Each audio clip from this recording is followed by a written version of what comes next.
Boom, baby! We're back. We're here with Andy and Kenny. We're here with Kenny again. Andy, our first time. Yep. Shout out Dominic. Shout out to Dominic real quick for this insane background. Look at this shit. This shit is clean. It's nice. All right? It's clean and it's nice. I love it. Andy. What's up? We want to get this started right out of the way. I love you, brother. All right, I really do. Love you too. And, we haven't talked in a really long time, but I mean, like, for sure, you're one of my best friends, and you're one of the best examples of a friendship I think that we have where you will be able to distance ourselves from each other for a while, but we know that love is there, and I think that's super important for us to have continuing forward. I mean, I didn't even know about this fucking haircut. When did you get this haircut? I just got it on Tuesday. You just got it on Tuesday? Yeah, I just got Dude, it. Yeah. this shit is clean. I don't know if you can see that shit on the camera, but this new fucking cut of Andy's right here is fucking clean as shit. Thank you. And just, I mean, thank you, brother. Really, for all the shit you've done. Thank No you. problem. You really helped me get through some tough times, and I mean, that really means a lot to me. Kenny? What a bunch of pussies. We're back, Kenny. Kenny, I love you too. Thanks. You're a fucking piece of shit. I don't love you anymore. Andy, how was your quarantine? I didn't really talk to you much over quarantine. How'd you do fitness-wise? How'd you do, like, all that shit mentally? I mean, like, it's all right. I mean, quarantine happened around, like, March, so it was, like, beginning of rugby season for me. But Yeah. I didn't really do much. I sort of just took it as, like, a time to relax, you know? Yeah. I was like, I didn't really go outside much. I was inside the whole time. I was just, I don't know, just catching up on just stuff, Sleep. just watching stuff, sleep. Yeah, exactly. Yeah. I don't know, but I got myself into like a pretty bad sleep schedule though. Really? So I had to break that halfway through. Yeah. Yeah, that was rough I think for everyone. I mean, the first month, I think we all kind of went insane for a little bit because we were all just like, oh my God, we're out of school. There's no bedtime. Well, I was sleeping until noon, 1 o'clock. I mean, I would just skip through half of the day and then be up all night. It was, I mean, I don't know why, but I mean, I fucking loved it. Kenny, how was your sleep schedule during quarantine? I don't know if we talked about It's this last still time. bad. It's still bad? I got melatonin in my backpack. A whole thing. A brand new bottle. I just got it today. Yeah, we were talking about this last time you were on, Kenny, is that we looked up an article from The Atlantic, and they were spewing bullshit about how the mental health of, our generation is just, we're doing just dandy over here during this quarantine, And they said probably the reason why is sleep. And then we're going back to school, and there's zero adjustment to sleep schedule. And we're just back on. Unless you're on full online, and then you get an extra hour of sleep, which I always appreciate Monday and Tuesday. Especially Wednesdays. I sleep until like 9 on Wednesdays. Wednesdays. Dude, they're a fucking joke, okay? Yeah, no, Can we get honestly. this out of the fucking way? Is that the idea that they're giving fucking homework on Wednesday? Dude, give us one fucking day off. I mean, the whole transition from not being in school for 6 months to going straight in, the one thing that I look forward to was that we would have Wednesday off, and then they try to push that. I feel like they've kind of let back a little bit. It's more of a day where you can meet with some of your teachers, which is pretty good. Yeah. But those mandatory, like, there are some teachers that give out quizzes and tests on Wednesdays. My Look, Latin teacher. If you're a teacher and you're watching this, you're an asshole if you do this. Don't fucking give out tests on Wednesdays. That's I'm a not gonna fucking lie, though, prick if move. anything, I'd rather it on Wednesday. Cause Really? Like the thing is, like, there's so many limitations if you go into school, like especially for math. We were talking about this earlier, but Mathway is the plug. It's helped me through so many tests. Yeah, no, for So sure. I use Wednesdays to my advantage fully. I catch up on sleep, do my homework. Yeah. It's just, I don't know. I don't It's good mind mental health Wednesdays, day. but some of the teachers actually force it. But I don't know. It's a pain in the ass. What else do we got? What else? Oh, Elon Musk, number 2 richest person in the fucking world. Let's go, son. I don't know. Like, whenever I see, like, most rich people on Earth, I always see Americans. Is this just, like, American propaganda, or is America just literally fucking balling? I mean, I'm pretty sure, like, there are a lot of, like, Middle Eastern billionaires, too. Yeah. They're just not publicized as much. Yeah, I figured. What do you think about billionaires? Do you think they're should be like? What do you think? Oh my God. Well, I think that it very much depends on each individual billionaire. Like, we like to give this, like, sort of just fucking stamp on all billionaires where it's just like, oh, billionaires, they're fucking terrible. But, like, there are some billionaires who were literally broke. Like, they raised up fucking broke and they beat the system somehow and they worked fucking hard as shit to get where they are today. I'm very conflicted on like taxes and things like that on billionaires because there's a guy, I think his name is Peter Schiff. He was on the Joe Rogan podcast. He's in the 1%. And the things he says is like make sense. It really does. He's an honest guy. And he says like the taxes in America are way too fucking high for billionaires. Like I want to donate to charity. I want to give my workers more money. I want to invest my money into other things so I can make more money for people and make new job opportunities. But the taxes are too fucking high. And so, and I hear him because they are really high. And our government, I think, the idea is that the taxes are going to be the charity. You know, you won't have to take charity. You won't have to donate anything to anyone. You won't have to give any more money to anyone. The government's going to tell you how much you should give to us, and then we'll take care of it. What we're starting to realize, though, is that the government doesn't know what the fuck they're doing with that money. I mean, they really don't. They have absolutely no idea what the fuck they're doing. They're bailing out people on Wall Street. They're fucking doing this. They're doing that. And it's just, it doesn't make any sense. And really, I think that I came up with this idea the other day. I don't know where I fucking was or, you know, what I was on. But I came up with this idea that what if you could vote not necessarily who run your country, but where your money went? I think that, especially with the defund police idea, would be amazing. Is that the people would choose what money goes where, how much money gets what. So, like, the FBI comes out, they go, yo, we do this amount of money, we get this amount of money, and do you think that this is good? And then the FBI should have to come out and say, we need this amount of money for this, this, this, and this. And, you know, we hope that we can give this to us, but if you don't give it to us, then this is what's going to happen, unfortunately. There's going to be a lot more terrorist attacks. There's going to be a lot of this and a lot of that. And I think that should go for everything, especially salaries for politicians. Is people should vote on how much fucking money you're making as a politician, especially with this lockdown thing. Where, I mean, these governors can just fucking lock down businesses and then their wages aren't affected at all. Which gives them the incentive to just fucking shut everything down. And they don't have to do any fucking work, and, you know, their salary isn't affected as much. And, you know, I think that's a big fucking problem too. It's such a complex issue, though. I mean, when you get to someone like Jeff Bezos, and Jeff Bezos has often been criticized for not donating enough money, which to me is like, okay, yeah, but like, you still order from Amazon, motherfucker. Like, you're not stopping from ordering off of Amazon. You just keep ordering off of Amazon and then complain about, you know, the owner of the company not giving enough away. Well, then you need to go find companies that are giving away their money, and you need to order from them, and you're going to have to pay larger price for that. And unfortunately, people don't want to do that. And so it's a lot of talk. That's what I don't like, is that there's a lot of talk. It's like, oh, Jeff Bezos isn't giving enough. Okay, then go fucking use eBay. You're not going to go fucking use eBay. You're going to go fucking use Amazon. Amazon's better than fucking eBay, unless you're trying to get something cheap or whatever. eBay has their uses, but you get the point.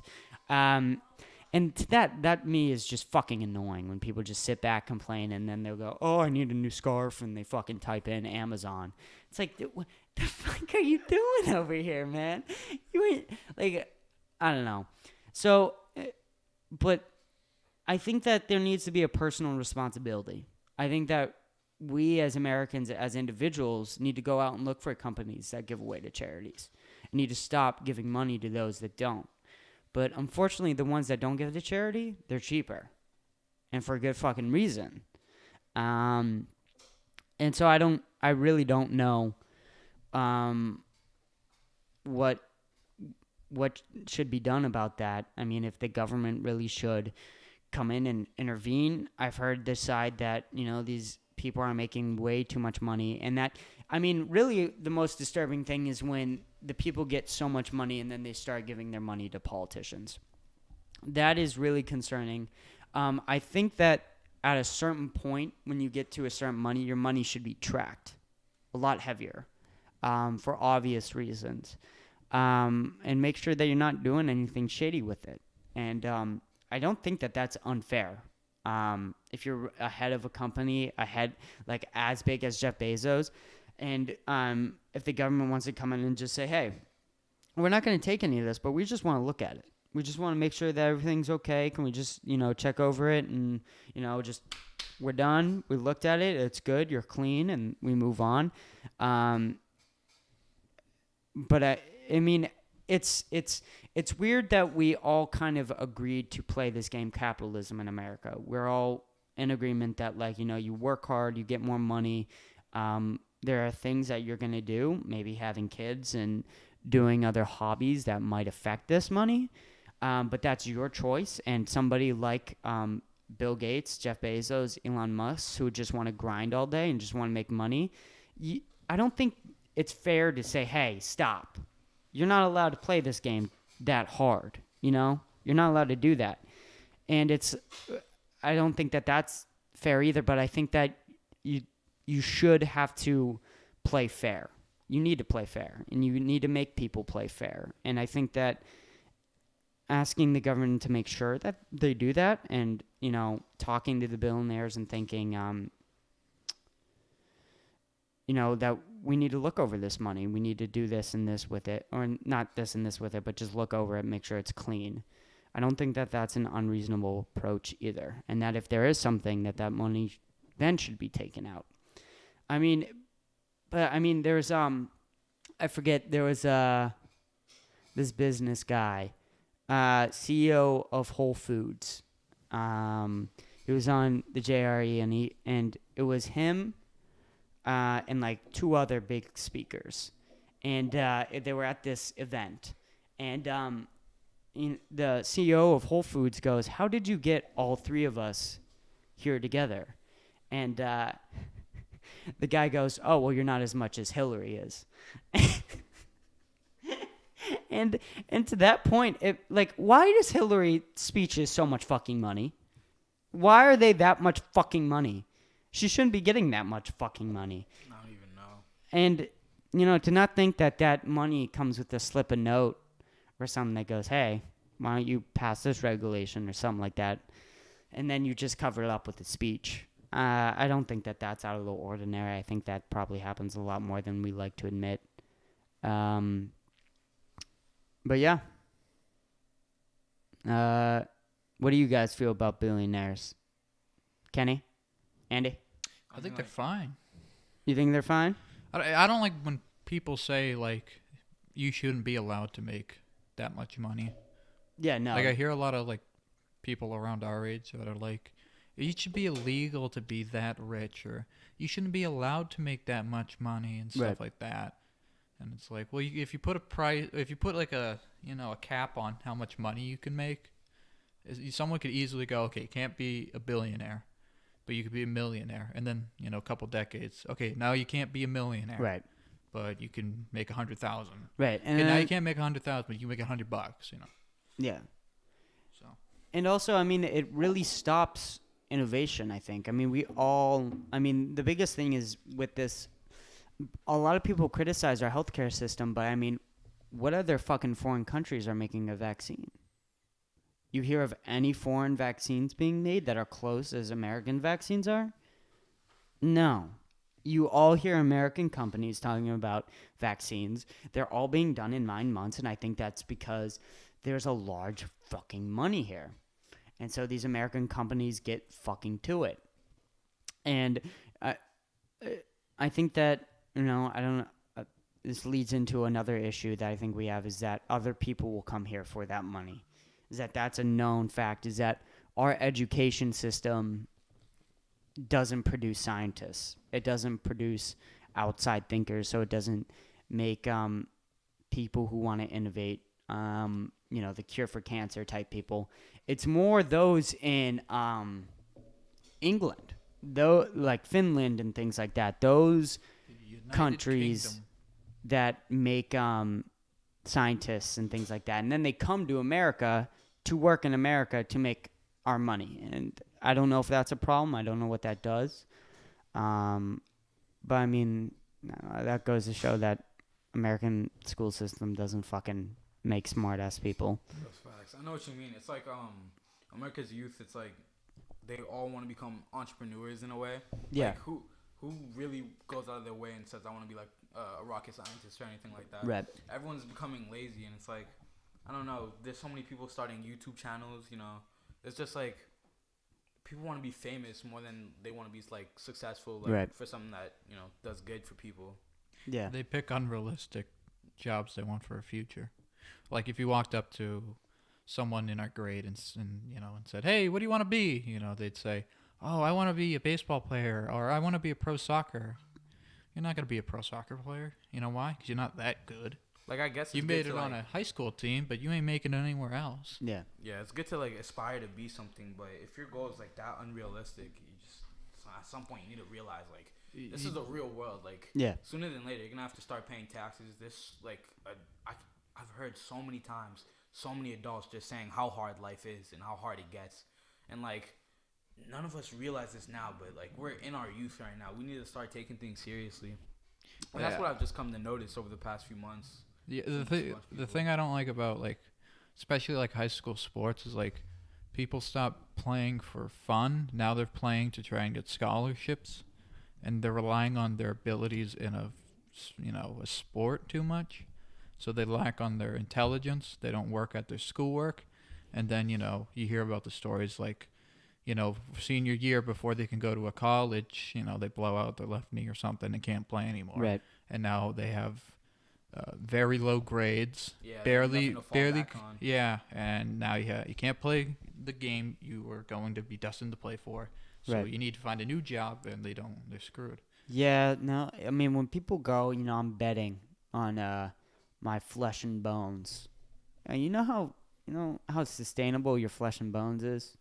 It's not as sustainable as you think. Not as stable as being a mechanic or something like that. And I think that these jobs are good. They're obviously not fucking me. But I know people that would and could do this and would be able to do it successfully. But I mean, the way to get to carpenters, electricians, mechanics, that's not through college. And I think that that's also part of the problem is that this idea of college is so inspired. And then you hear that scholarship thing. Scholarships are kind of fucked. Okay, I mean they're kind of fucked, especially with college football scholarships, where I mean they're just making. Yeah, you have to pay $250,000 to send a kid there, and then the kid gets injured first season, and now they don't want him anymore. Right. So it's either A, he keeps going even though he's stupid, and you got to pay $250,000 every year, or B, he just leaves. So right. And 9 times out of 10, they leave. And if they don't leave, then they're, in debt for the rest of their life. Right. And then not only that is that they're just making so much fucking money. College football makes so much money. I mean, they really do. There's a lot of people that tune into college football every fucking Saturday, and then they make a lot of money, and then the kids don't get any of that. And then the school takes all of that. And then you're also paying the school, but they just give you like a discount. To me, that doesn't seem right. I don't know how that makes any sense, especially when, like you said, is that they can be injured in college football. They're taking a risk to get to the NFL, but then they're doing 4 years of taking a chance, and then they're not getting paid whatsoever. And they're still paying the school, I believe. Even if you get like a really good scholarship, you're still paying somewhat of the school, right? Yeah, if you get like great scholarship, you're still gonna be paying, a few $1,000s a year.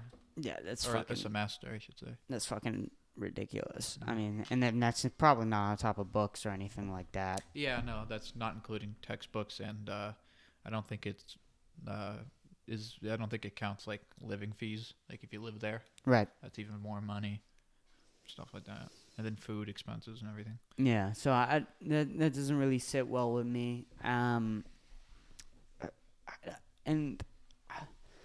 I don't even know if they like really release anything, like any of their documents of how much they make or something like that.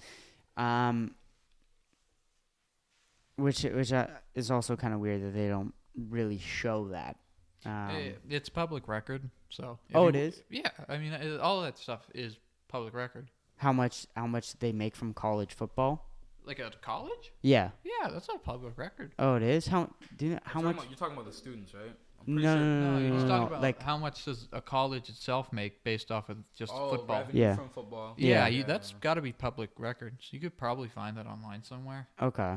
It's probably, I think that's like the highest thing that they, that besides of course paying for going there. I think like football is like the second most important aspect when it comes to making revenue.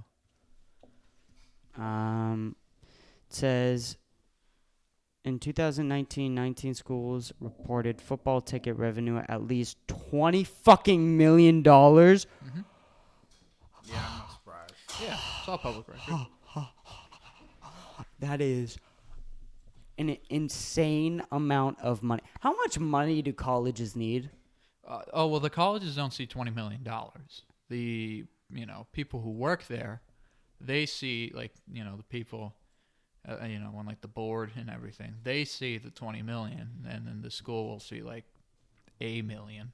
Ohio State led the way at $51 million. Yeah, and the school gets $1 million, and everybody else gets $50. That's crazy. And I don't think they really invest money into the football programs either that much. I think they'll take like $100,000 from that $51 million into the football program. That's so. The money that they make from football doesn't go.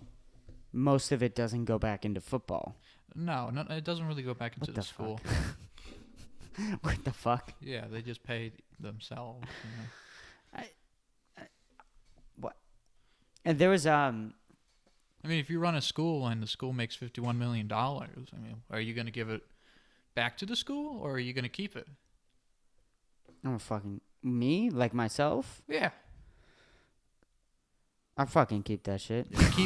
Honestly, I keep it. Yeah, and that's what they do. They say, ooh, $51 million. The school was doing fine before we got this. The school will do fine when we don't show it to them, and they keep it. And then you wonder why all these people running these schools are like, making so much money and shit. Yeah. God. Well,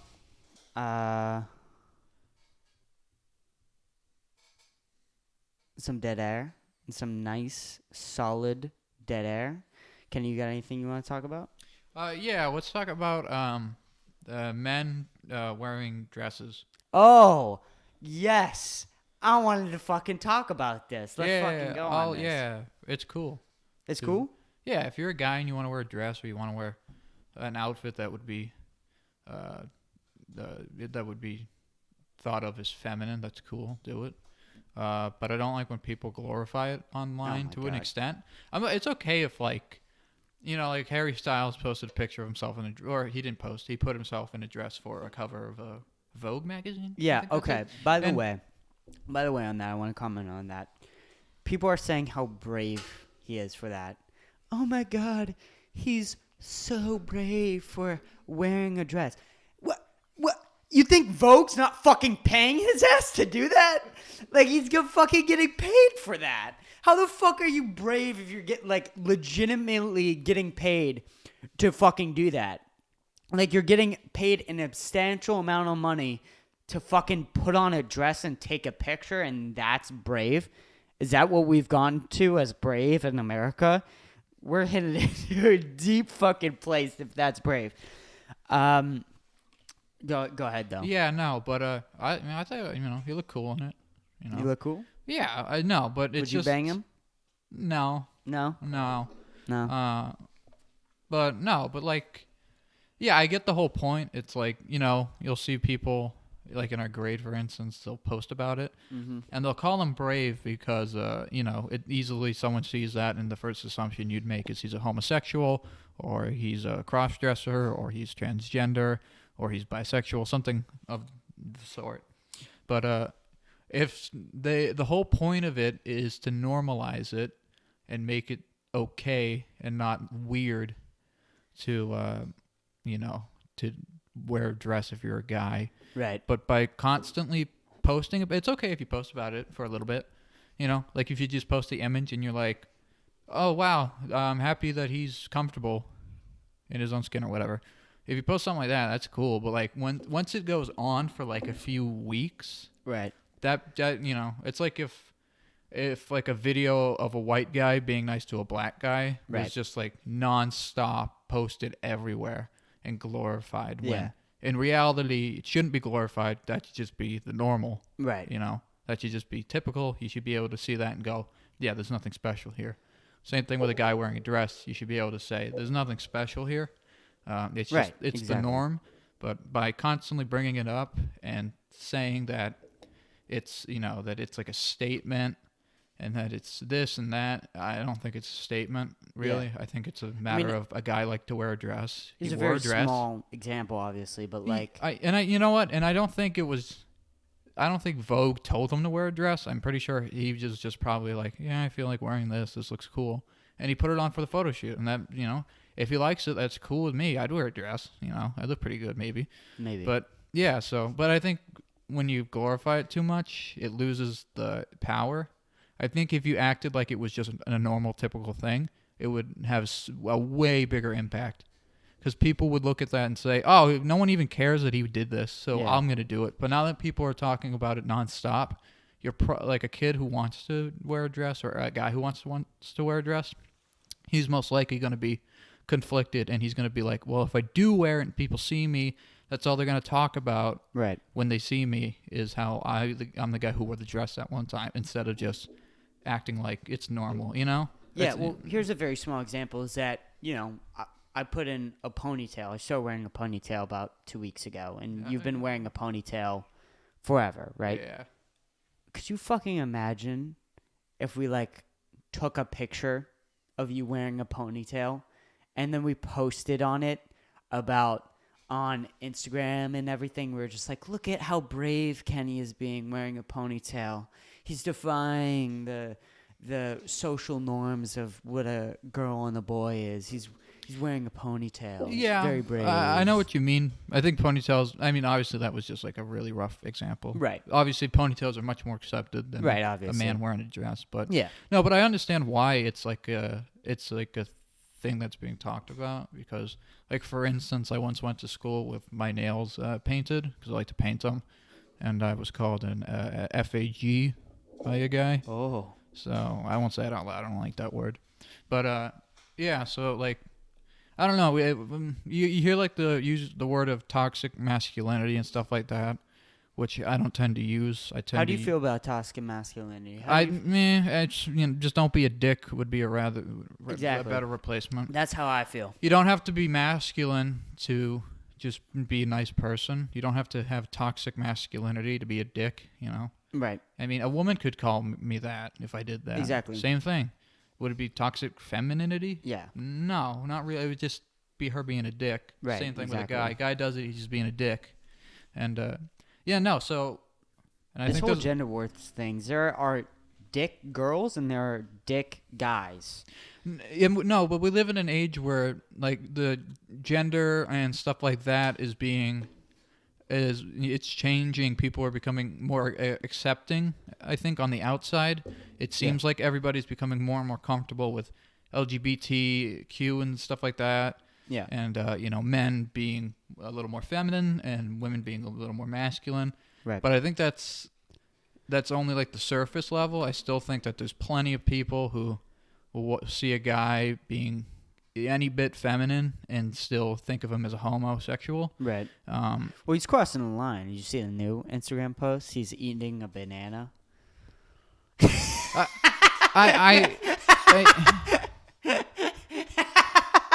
like that. Like eating a guy eating a banana shouldn't be like this big deal. Obviously, I'm joking. Yeah, I know. But yeah, and in that picture, he wasn't wearing a dress. I don't believe he was wearing a dress. He was wearing something. He was wearing right something here. that you could, I guess you could say, yeah, but like, Right, that just looks.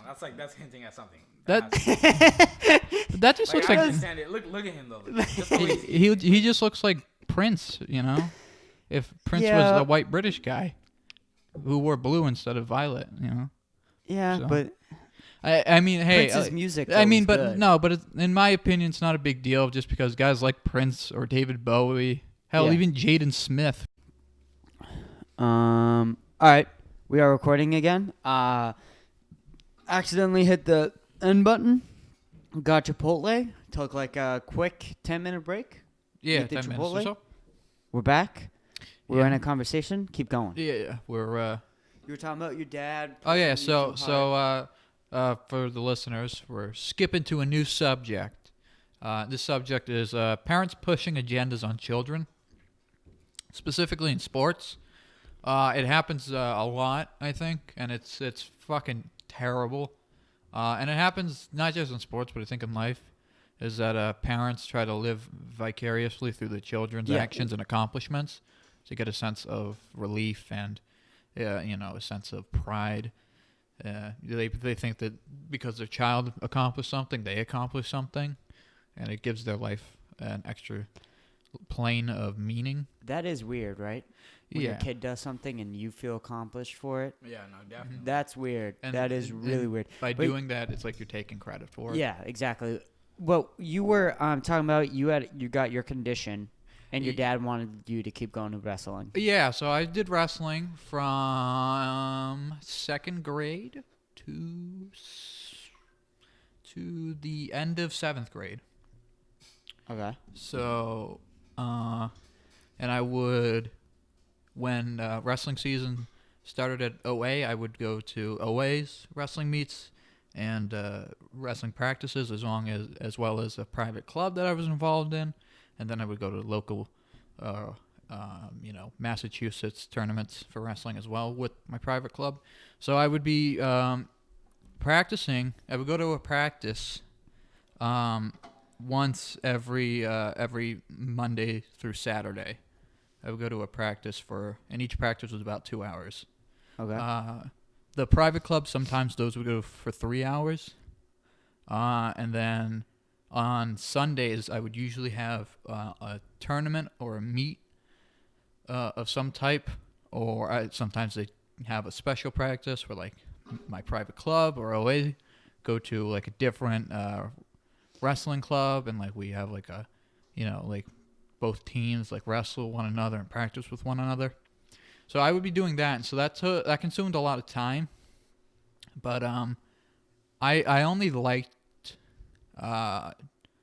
amateur. I only liked amateur wrestling from like second grade to like fifth grade. I liked amateur wrestling, and then after like fifth grade, I hated it because it was too much. And amateur wrestling? Yeah, amateur wrestling. That just means the stuff that you would do in high school. Oh, okay. And stuff at the Olympics. Like folk style. Yeah. Pro wrestling is like the fake wrestling, and then amateur wrestling is the actual getting pinned, combat sport. So so throughout my tenure doing that, my mother wasn't very. She thought that as long as I was trying, and as long as I was enjoying myself, that's all that mattered. Right. But my dad thought that especially after I'd been doing it for a couple years, he thought that if I wasn't winning, then I wasn't giving it my all. And if I wasn't giving it my all, I was disrespecting the coaches and him.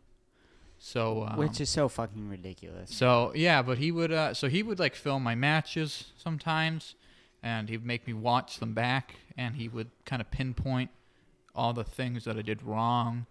And at meets, he would continue. Pizza Hut. But at meets, you would yeah, so at meets, like I would I would wake up at like 6 a.m., 5 a.m. maybe, and like drive for like 2 hours, 3 hours sometimes to go to a duel or a meet. And my mom works night schedule. She would never take me, but my dad would. Right. And so like on the way there, he would be, in like a good mood and everything like that, hyping me up and whatnot. Right. Trying to get me excited, and I'd be half asleep anyways. And then I'd be at the meet by around like 8, and then the meet itself would probably start at like 9ish. Right. An average meet would start at 9, and then it would last until like 4 in the afternoon, 5 in the afternoon. Right. If it's like a really important one, it could go to like 7 at night. So it's weird how something can ruin a sport for you, right? Like when you see like a Michael Jordan, it's weird.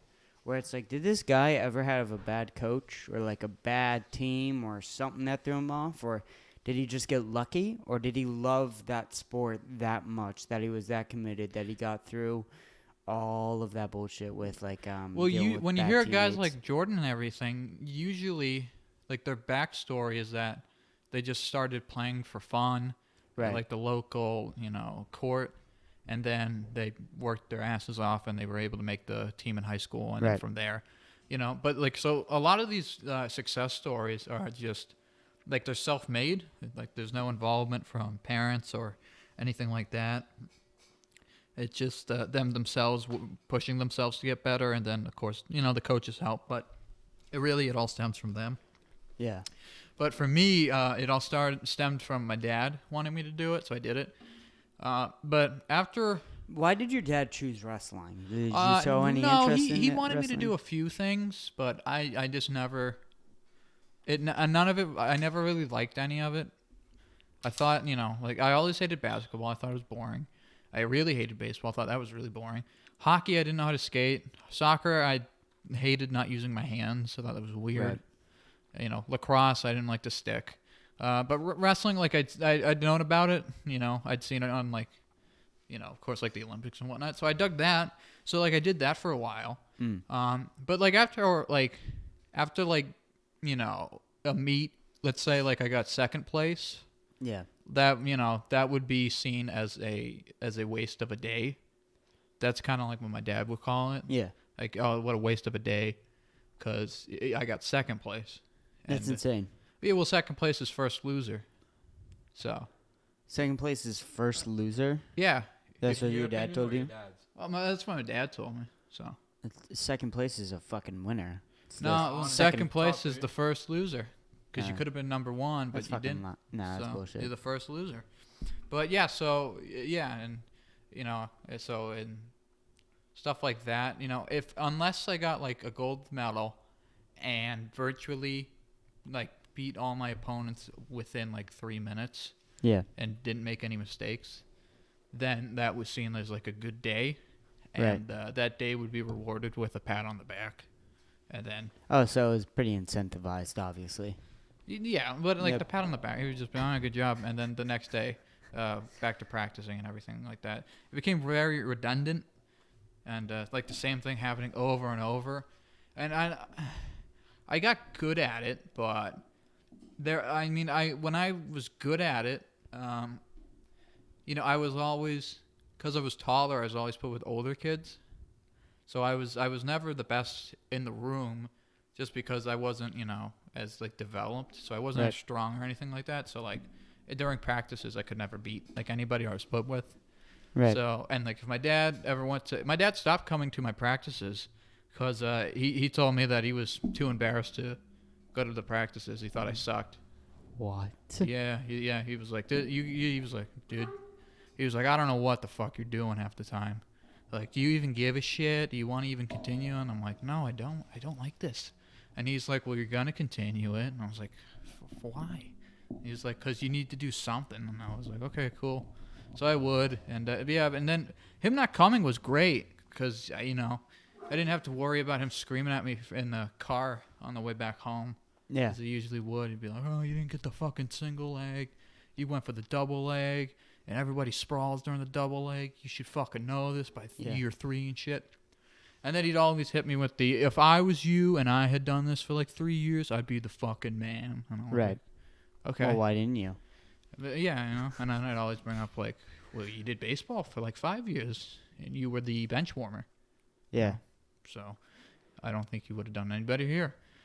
But yeah, and then after I was diagnosed with my condition, the doctor said that no physical. Oh, you know what really pissed me off about wrestling is that that there's still we're still not entirely sure what started my condition, but there's a couple of things that the doctors have noted. They think typically with my condition, it starts with an infection of some type in the ear canal. Mm-hmm.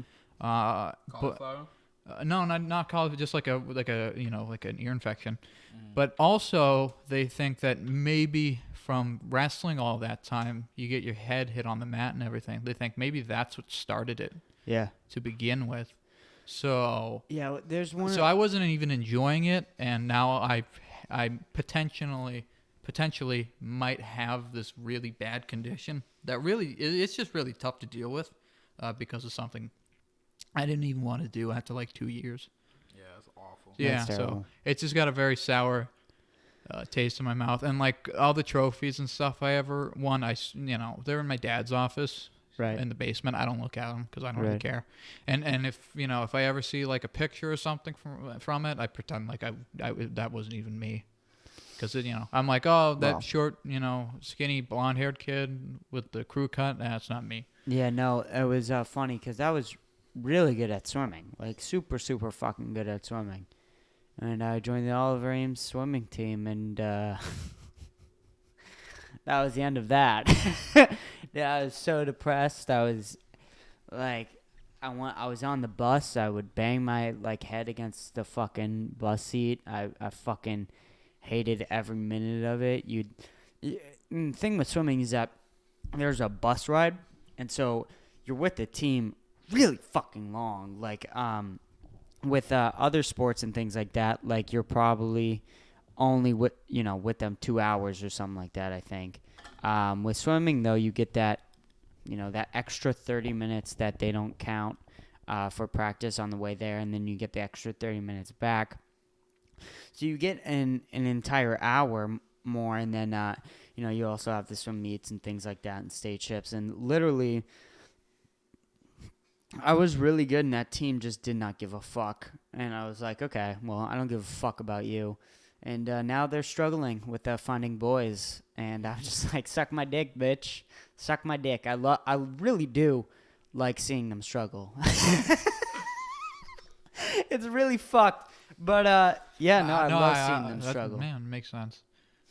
No, I think with a lot of sports especially with sports that you're like on a team, but when it comes to competing, it's you. Like for you, you have to swim. Right. It's not the team swimming. It's you swimming for the team. For wrestling, it's not the team wrestling. It's you wrestling for the team. Exactly. So after when especially in those types of situations, it becomes too competitive, and everybody wants to be better than everybody. Yeah. And and then the majority of the time, you have like the group of kids who are just there because they enjoy it and they don't really give a shit if they're first or last. And I was always like that. I didn't care if I got a first place or after I got my first gold medal, I thought that's all I need. I don't really care anymore.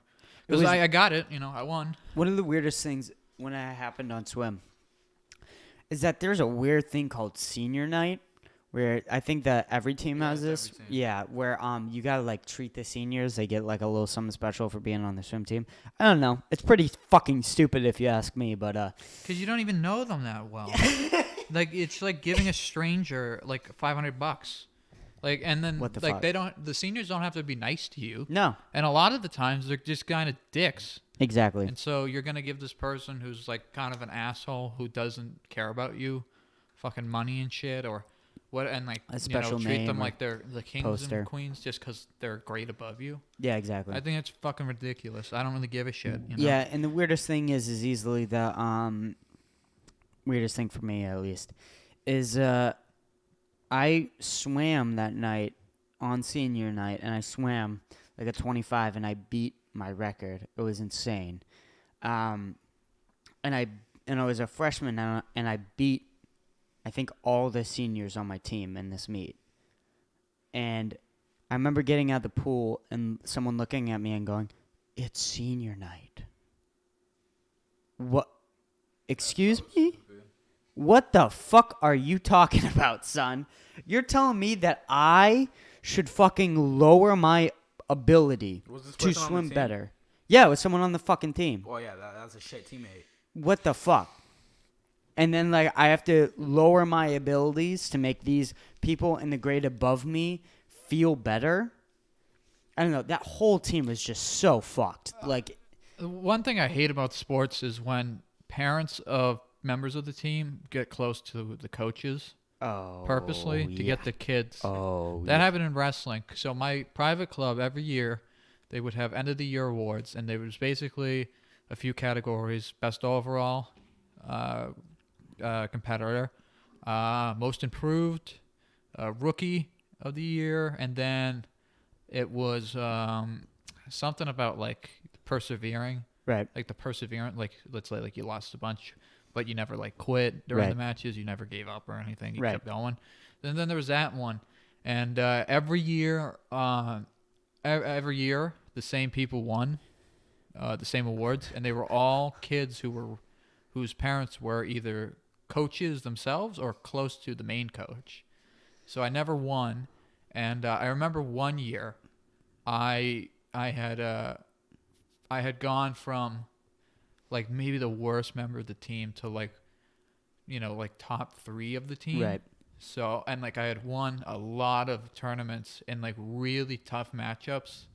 A lot of them like went the full 15 minutes. No one got pinned. And I had like a really good record that year. And I thought for sure, I didn't think I was going to win best overall, but I was thinking either most improved or like the perseverance one. Right. And I didn't get either.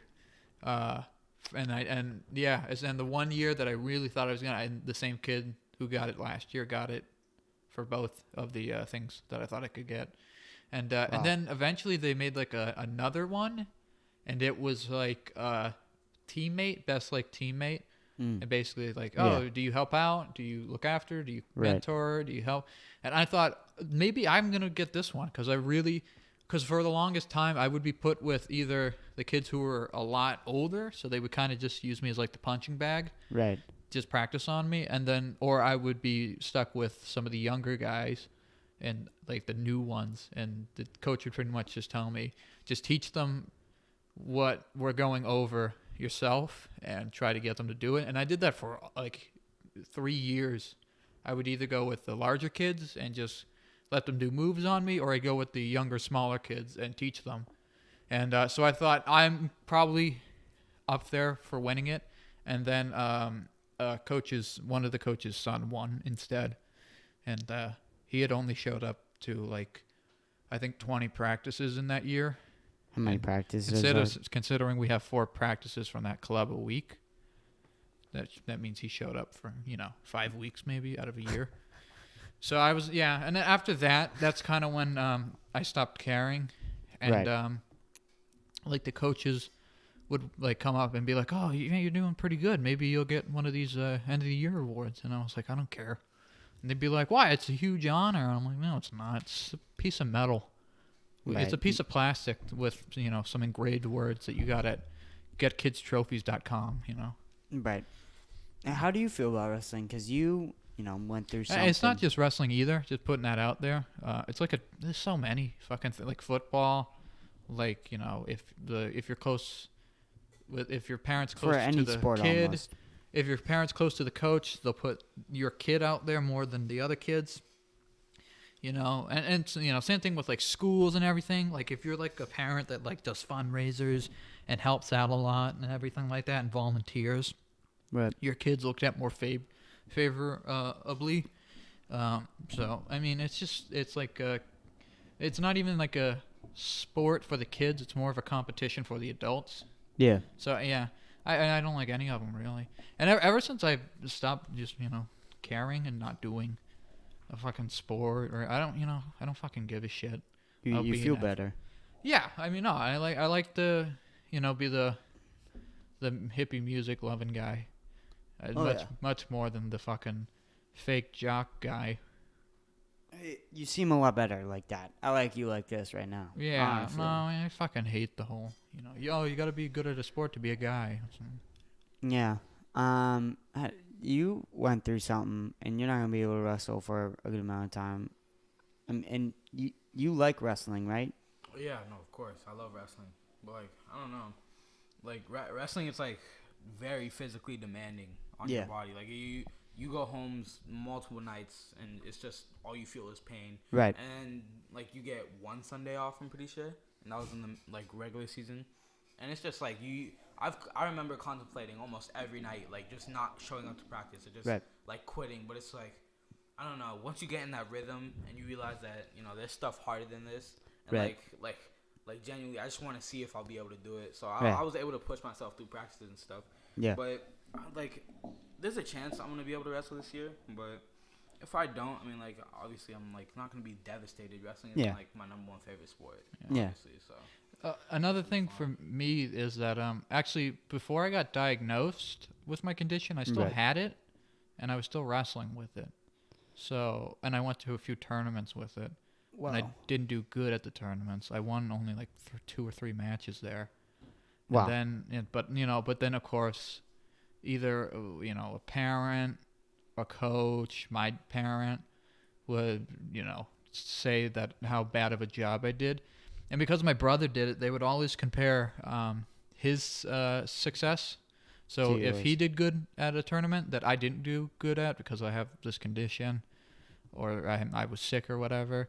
Right. They'd always say how he's the better of the two when it comes to wrestling. Or he's the more accomplished of the two. He's the more... That's such bullshit. And at first, I didn't like it. But, after a while, I just got over it. And so if anyone ever said, oh, he's the better of the two, I'd be like, yeah, he is, What are you going to do? I was like, yeah, I don't really give a shit if I'm the better of the two. Yeah. Whatever. I mean, that's parents good. would get mad at me too sometimes. Who would? So some parents, like if it was like at a duel, like you have to win for your team. Yeah. If you win a match, you get a certain number of points for your team. Right. So if I lost, I once did it with my condition, and I lost my match, and a lot of the parents were like, well, "What was that out there?" And and I was so pissed, I just flipped them off and left. Yeah, they were in the stands. I was like, fuck you, and then I left. Yeah. And I didn't say bye to the coach or anything. I just changed and, called my dad and was like, hey, you pick me up. And he's like, the thing's already over? And I was like, yep, it's over. And he was like, really? I thought it was ending at 7 or so. And it'd be like 5:40. I'm like, yeah, thing's over. They ended it early. And he was like, oh, okay. And he picked me up. And how'd it go? Yeah, it went fucking awful. And he was like, oh, well, you should be working harder. And I'm like, yep, it's fun. Yeah. So, yeah. And then, How did it, when you got your condition, did you go home and say, suck it, Dad? No, because he didn't believe it was real. He thought you had doctors. Yeah, he thought it was he thought it was all in my head at first. You had what happens when you had doctors? Like when when I got doctors, he still said, because they didn't definitively know what caused it. He immediately thought, it must be from staring at that TV all day or something like that. Or, oh, it's just all in your head, You're not sick, Unless you have a fever, you don't have this and this and that. So he didn't believe me for a while. And so I've been dealing with this for 4 years, and he knows the names of... I have about like 5 doctors and a couple of physicians and I have a... fucking, what do you call it? A psychiatrist and psychologist. Yeah. He knows, I think, 3 names that I work with, and he only learned them this year. So he really doesn't know. Yeah. And then Is your mom more supportive? Like she? Oh yeah, she's on top. Yeah, she's the one who took me. Okay. Yeah, she's the one who said, "Oh, there's got to be a problem. I'll take you." She's the one who drives me to school every day, and she'll wait in the parking lot if I have to. She always comes gets me. She's the one who refills my medication. My dad doesn't know what meds I'm on, and but my mom's on top of everything. Nice. Yeah. That's good that your mom's. Yeah. I mean, yeah. I mean, I always get pissed off at him about it, especially if he ever uses it to like if we're ever arguing and he brings up my condition as like a way of like making fun of me. That kind of pisses me off a lot. Oh yeah. Like he'll be like, stop yelling, and then he'll make a joke about me being dizzy all the time, or vertigo or something like that. Right. He'll make a joke about that, or he'll be like, oh, well, why don't you try going to school for once, because I can't go to school all that often. Right. So, yeah, so stuff like that, yeah. So, I mean, I think a lot of the time it's just like a matter of, if you can't see it, then people think it's not there. Right. Also, and then this, is a bigger issue is that I think also a lot of the time, people, especially around our age, they think they have something right when they don't. Yeah. And this isn't always true, but you'll get that one person that walks up and talks about how they have depression, anxiety, how they have PTSD, how they have bipolar disorder, how they have, schizophrenia, how they have, fucking, I don't know what else, Yeah. They have tics or whatnot, and yeah. they have all of this mental Sometimes issues. you can, like, manifest those things. Like, the mind is, like, very powerful. Yeah, but, like... That is true, too. It's weird. A lot of the times, I notice it's the people who don't have it are the ones who tell you they have it the most. Like if you met, just looking for attention. Yeah, if you're like for me, my condition, I've only recently started to be more open about it. Right. Yeah. For like 3 years, I didn't tell anybody. Well, I mean, it was really weird when you disappeared from school for about 3 months. And no when people asked me what I had, I just told them that I would be like, oh, I was just away, sorry. I didn't want to tell them because I thought that they wouldn't understand it and they would be like, what the fuck? That's not even a real thing. Yeah. So I didn't tell anybody for a while. But I think like a lot of the times, especially I'll see this on like someone's story, they talk about how they're depressed, how they have anxiety, how they're suicidal and stuff like that. And obviously you have to take it seriously at all times. But when you take it seriously and you make sure that they're okay, you find out that they say like, oh, don't worry. I said that sarcastically. Like, oh, when I put I'm going to kill myself on my story, that was like sarcasm. That was just like a joke. And it's like, if that was a joke, then all the post about you being depressed, that must be a joke as well then.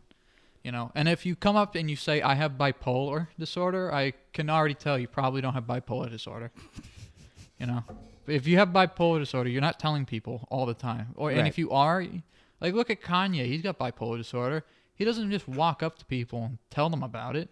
If you ask him about him, he'll have an intellectual conversation about it, but he's not going to be fucking like, hi, my name's Kanye. I have bipolar disorder. I mean, how long was it? He's been known to have bipolar for so long, and I mean, he just made an album about it. I mean, 2018. He's been around since the early 2000s. And he didn't come out and say it. Like, it was, like, revealed by, like, someone else. Right. And then, like, he started to kind of touch upon it, but not really for, like, a long time. Yeah, no. It really wasn't that talked about with Kanye for a very long time. It just started coming out in, like, 2015, I think, is when it first started to rise. And... yeah, no, I think right. people. There was something I saw on my story, I think a while ago, where someone put on their story, it's a privilege to be diagnosed with something.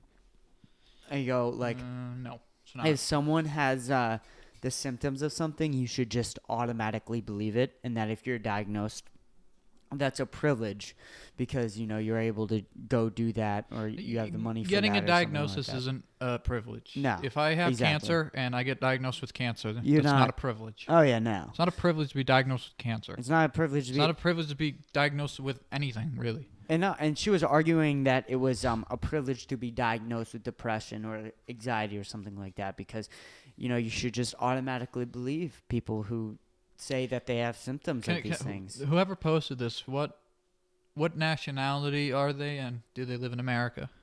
Asian. Female. Year younger.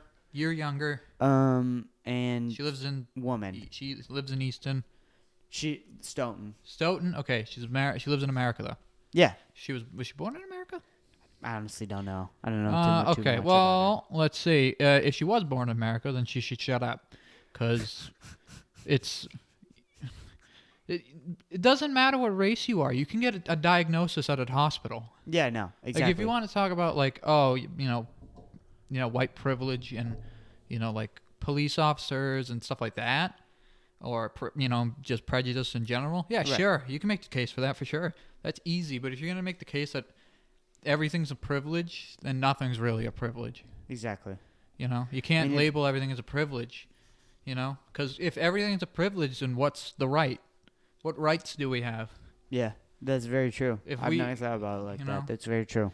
So if it's a privilege to get a diagnosis, it's not a right to get a diagnosis. If it's a privilege, if it's a privilege, if it's a privilege to have the freedom to speak your mind, does that mean it's not a right anymore? You don't have the right to free speech anymore. Right. You have the privilege to free speech. Right. And I mean, the whole thing with white privilege and things like that. Like, how are you gonna call not being shot by a police officer a privilege? But then being diagnosed with depression is also a privilege. Like, those two things don't add up. One is significantly worse than the other one. Like, obviously the other one, am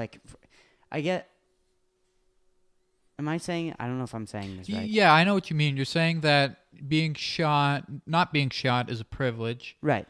But when you compare not being shot to getting a diagnosis at a local hospital, those are two vastly different experiences. Thank you, yeah. And I don't know. I just don't like even the right, like you have the privilege of not getting shot. I don't like saying that because it makes it feel like if you're black, you're automatically you should be if it makes it sound like they're saying that, oh, you're white, you have the privilege to not be shot. You're black, you don't. Yeah. But exactly. But everybody should have the privilege to not be shot.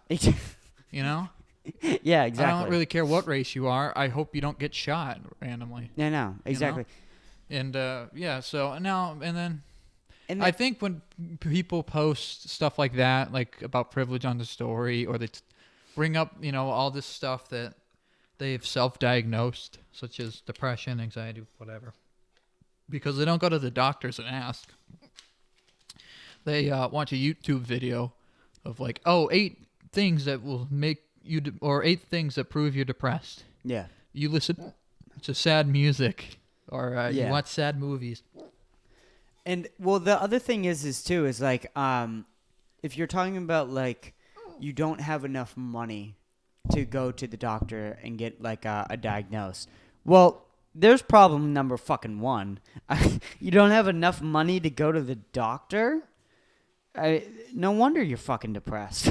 I mean, there should be that's probably the first fucking issue, is that if you can't go to a doctor and get that money, well, I mean, that's a problem. And I'm not saying that's you know what? I like the way you phrase that. I don't know how to fix that, but still, I mean, that in and of itself is a problem. I like how you phrase that not being able to go to the doctors isn't, or being able to go to the doctors isn't a privilege. Not being able to go to the doctors is a problem. Exactly. Yeah. I think that I like that terminology more. Instead of saying this is a privilege, you should say this is a problem. Right. If you're not able to afford to go to the hospital, that's a problem. That doesn't mean going to the hospital is a privilege. It means that not going because you don't have money. That's a problem that needs to be fixed. Right. And by labeling it as a privilege, that makes it seem like it's okay. Like, oh, you're allowed to go here. It's a privilege. You're allowed to. We're letting you go here. Right. And then the people who can't go, it's making it seem like, oh, well, they don't have the money, so they don't get that privilege. Sorry. Right.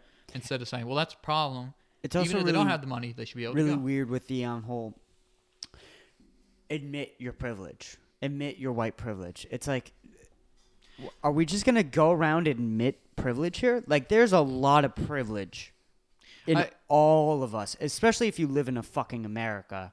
All right, no one's fucking starving over here. No one is. We're the fattest fucking nation of ever. No one's fucking starving over here. Yeah, see. Here's the thing.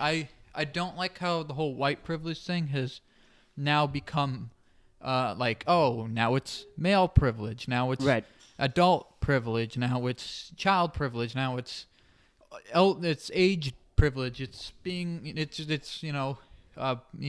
capability privileges, or like it's just stemmed into like all these subcategories. But and what that does is it undermines the idea of white privilege. Right. Because now you're breaking that down into, every single adjective and the privilege that comes along with that adjective. And I mean, yeah, and it's so weird when you have all these things like, when do you acknowledge it? Like, when we're talking about it, is that when you acknowledge it? Or when we talk about a certain subject, do you have to go over all of your privileges? You got to stop in the middle of your conversation to acknowledge every single privilege that you have. Is it just randomly throughout the day that you have to acknowledge all your privileges? I mean, and the word privilege has been demonized. Like, it's like a bad thing. Like, if you're privileged. it's been misused in context. Instead of saying white privilege, they should have just said. They should have just called it a white problem. Right. Because it's not. It's definitely a problem for people of color. They're the ones affected by it. But, exactly. But they're not the ones that are. They're not the reason for the problem. Exactly. The white guy is shooting them. They're the problem.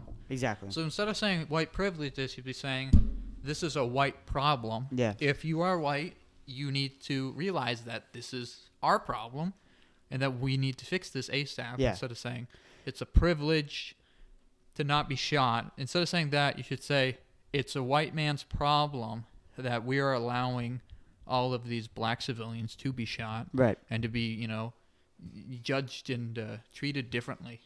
I mean, the idea that, like, firstly, that a cop shoots someone and is basically their executioner and is also their judge of their entire life, that in itself is disgusting. And I think anyone with any common sense can get behind that.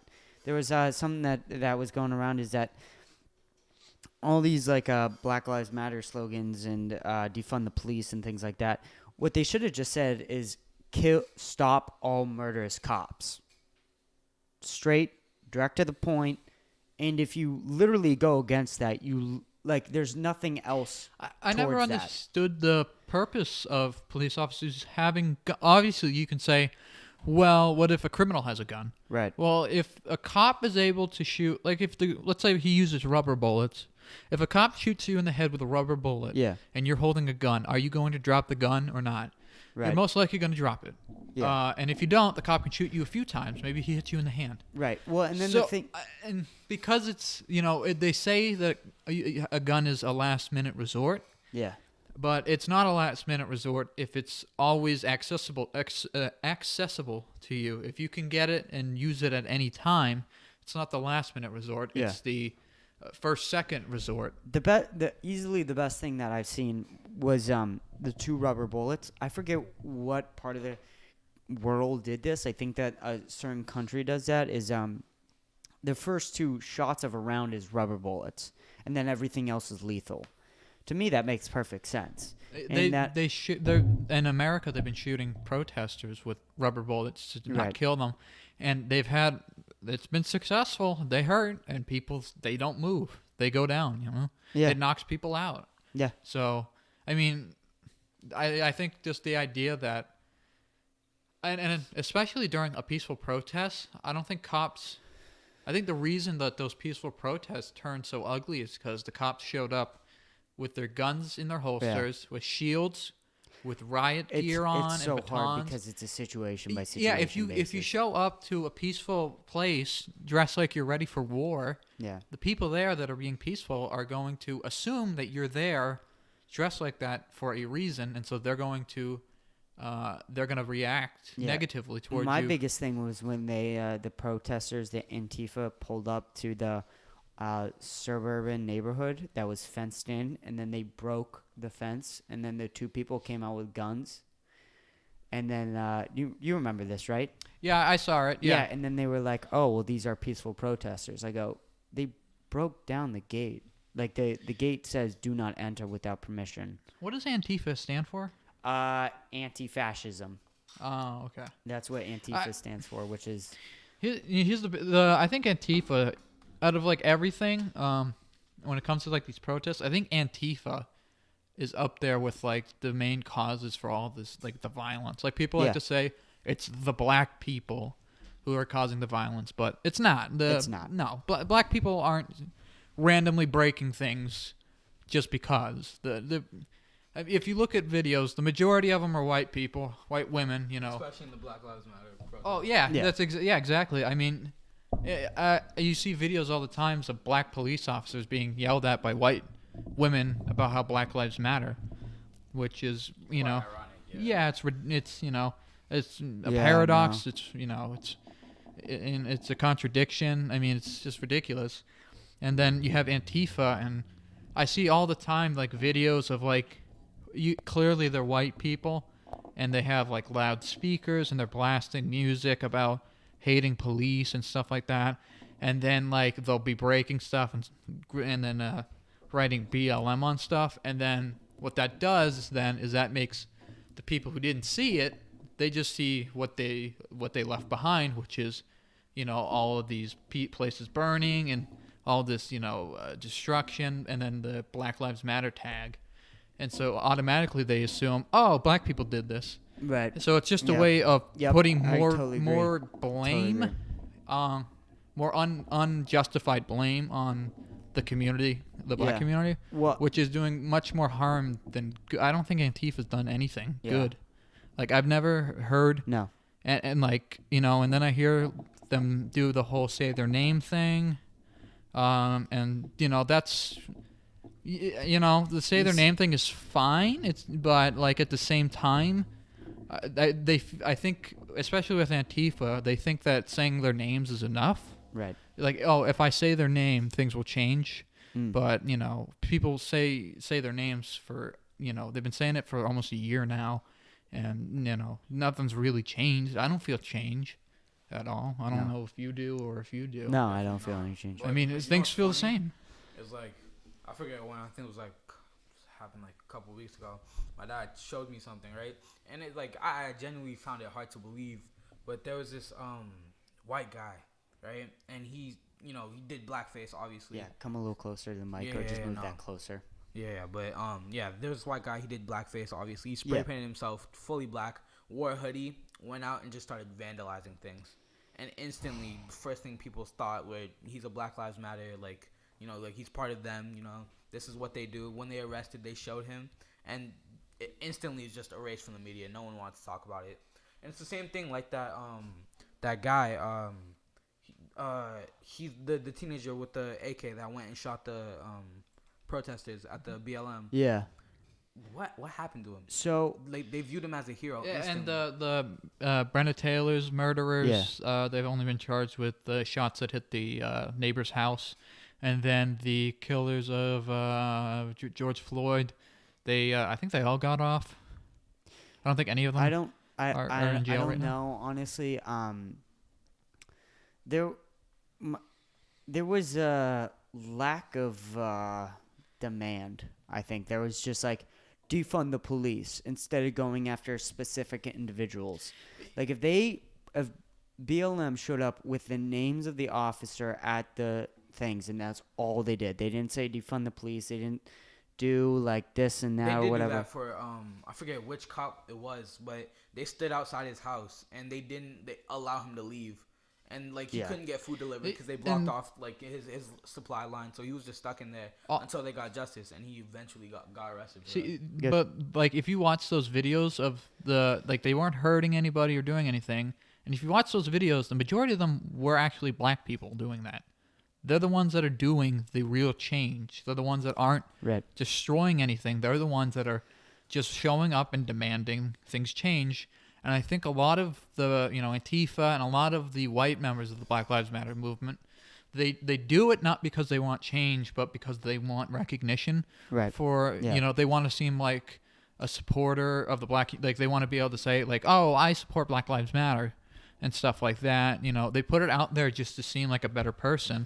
This is exactly what we're talking about with the NFL. I read something in NFL where there was about this, I think, player on the Falcons where also, by the way, you never see the best teams in the NFL doing like I've never doing activism. I've never seen the Patriots do it, and all the years that they were they're too fucking busy. Yeah, Bill Belichick's not going to be doing a conservative, traditionalist like commercial about not being a fascist and about reading the Bible 24/7 a day, stuff like that. I mean, it's just ridiculous. And I think, and this goes back to the DJ Henry Day at school in Easton with I mean, that whole thing to me felt like we don't care if it changes or not. We just want to be recognized as people who stood out and stood up for the black community because we're great civilians. The NFL is that they had someone on the Falcons and he was giving like all this money. He was doing organizations of like for people in Atlanta, and he was doing like a lot of good work, a lot of good hard work. And one of my biggest concerns is that like the NFL is gonna shield behind this. And they're going to be like, oh, yeah, well, like, and in the article, they mentioned, like, the NFL, like, a lot. And they it was kind of hinting at, like, oh, the NFL had some part to play in this. They didn't do fucking shit.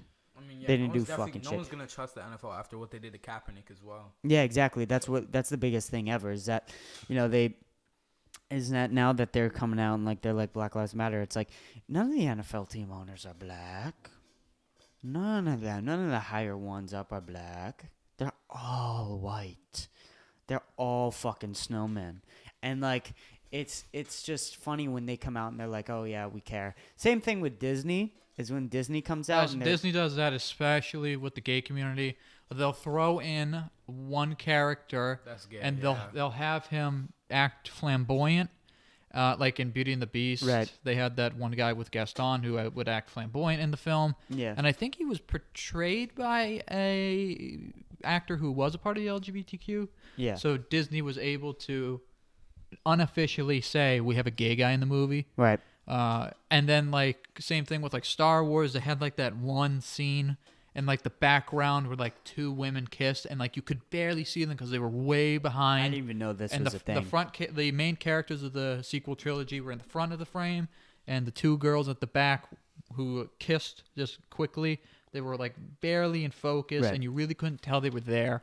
And then Disney was hailed as kings and queens for months, and they were so progressive and everything. But it's like they're racist. They're literally racist. They Well, Walt Disney was a Nazi supporter. I know. That's low-key happened with Nickelodeon. Like, remember SpongeBob? They identified him as gay. I'm pretty sure. Yep. They've never made an episode about him being gay, but they just do it. They're like, nowhere, just like it was like during Gay Pride Month, which. Yeah. Like, I mean, like, I'm fine with, obviously. Yeah, they did that with Harry Potter, the Harry Potter author. Oh, yeah, J.K. Rowling. She's weird because she'll make one of her characters gay or lesbian. After the book is published. Yeah, but then the second someone says, hey, do you like transgender people? She's like, no. And I'm like, but they're part of the LGBTQ as well. And they're, like, if you're supportive of gay people, lesbians, bisexuals, like, you think they'd be supportive of transgender people as well, but she isn't apparently. Yeah, I know, but there's like I'm telling you, I think that there's a big difference between transgenders and homosexuals. No, there's definitely a big difference. It's just that typically people who support the homosexuality, they usually support being transgender, and I still don't understand why people don't support being transgender. So I get like it. If you don't like it, then don't date someone who's transgender. Right, exactly. Easy. That my thing is always if you're not affecting anyone else, you're doing your own thing. Who the fuck cares? That's always been my argument. That's still how I feel to this day. But there are levels to this, and it's really weird. Where it's like, I mean, easily the biggest thing is, should transgender people compete in sports, or what side should they play on? What should the imagine like the be? Worst thing about a group of people is that they are better at sports and they are better at they're like a transgender man. Like the one thing he has is that it'd be like a transgender woman. Is that she's able to defeat other women because she has, this testosterone and everything being put in her body. Right. Like, imagine that's like the number one, thing that you've done. Yeah. To like bring so much hatred to a group. Like. Yeah. Well, I mean, there's definitely a small majority of people that hate transgenders. I think they're overpopulated by the media. I think that. There's a toxicity on the internet that is definitely being exposed, and that if you are transgender or anything, that's just an easy target for people on the internet to go after. I feel like a lot of the time these people who are like on the news and don't like transgender people or gay people is because they always bring out the most conservative people. Right. And they always have the most conservative actors and actresses speak on the subject. Right. And it's like, well, like these conservative people, they're not going to change their minds. Right. They are still living in, the 1910s and it's 2020. Yeah. And so I mean it's stupid and same and this kind of goes back to the what I'm saying is like if someone came up to me, some people would be offended by that. Like if obviously you guys aren't, but like someone could come up to me and go, "How do you feel about transgenders?" And I go, well, I mean, obviously, I don't care. Like, do what you want to do, and then people would go, "That's transphobic." What do you mean? You don't love them? If like, someone why don't called you love them? homophobic for like not wanting to date a transgender, like, right? How do you feel about that? Dude, everyone has preferences, man. Yeah, I mean, everyone has preferences on races. I mean, there's an argument that that's racist. I don't fucking buy it. I don't fucking buy it. If that's the thing, then there's like 900 women who are racist. 100%. There's all right. Not like so. Then if you say I like blue eyes, is that biased? Are you against certain people with eye color? Are you being offensive to those who don't have the same eye color as you? How dare you? And it just becomes this convoluted, weird thing. And here's the thing about that question is, would you date a transgender person? Yes or no? That's like asking someone, would you date a 5'4" girl? She weighs 125 pounds. She lives in Seattle, Washington. Her favorite hobby is watching Wheel of Fortune, blah, blah, blah. It's like, I don't know. The only way you'd know is if you did it. You can't ask someone, would you?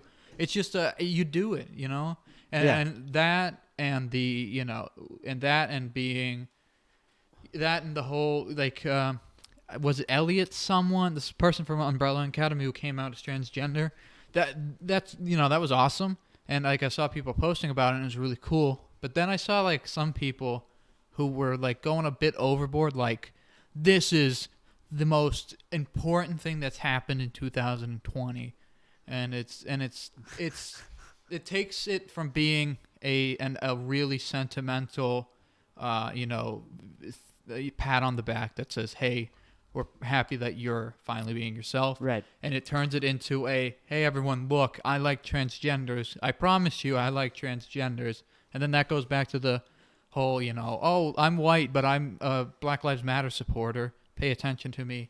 And then that goes back to the DJ Henry day where I don't know how you felt about it. I hated it. Yeah, go ahead. Did you like it, Andy? Yeah. I mean, I thought it was very like informative. Like there are definitely kids, out there that just like couldn't care less. Like Yeah. I obviously like I'm part of the black community. You know what I mean? Yeah, Like, of course I believe in Black Lives Matter.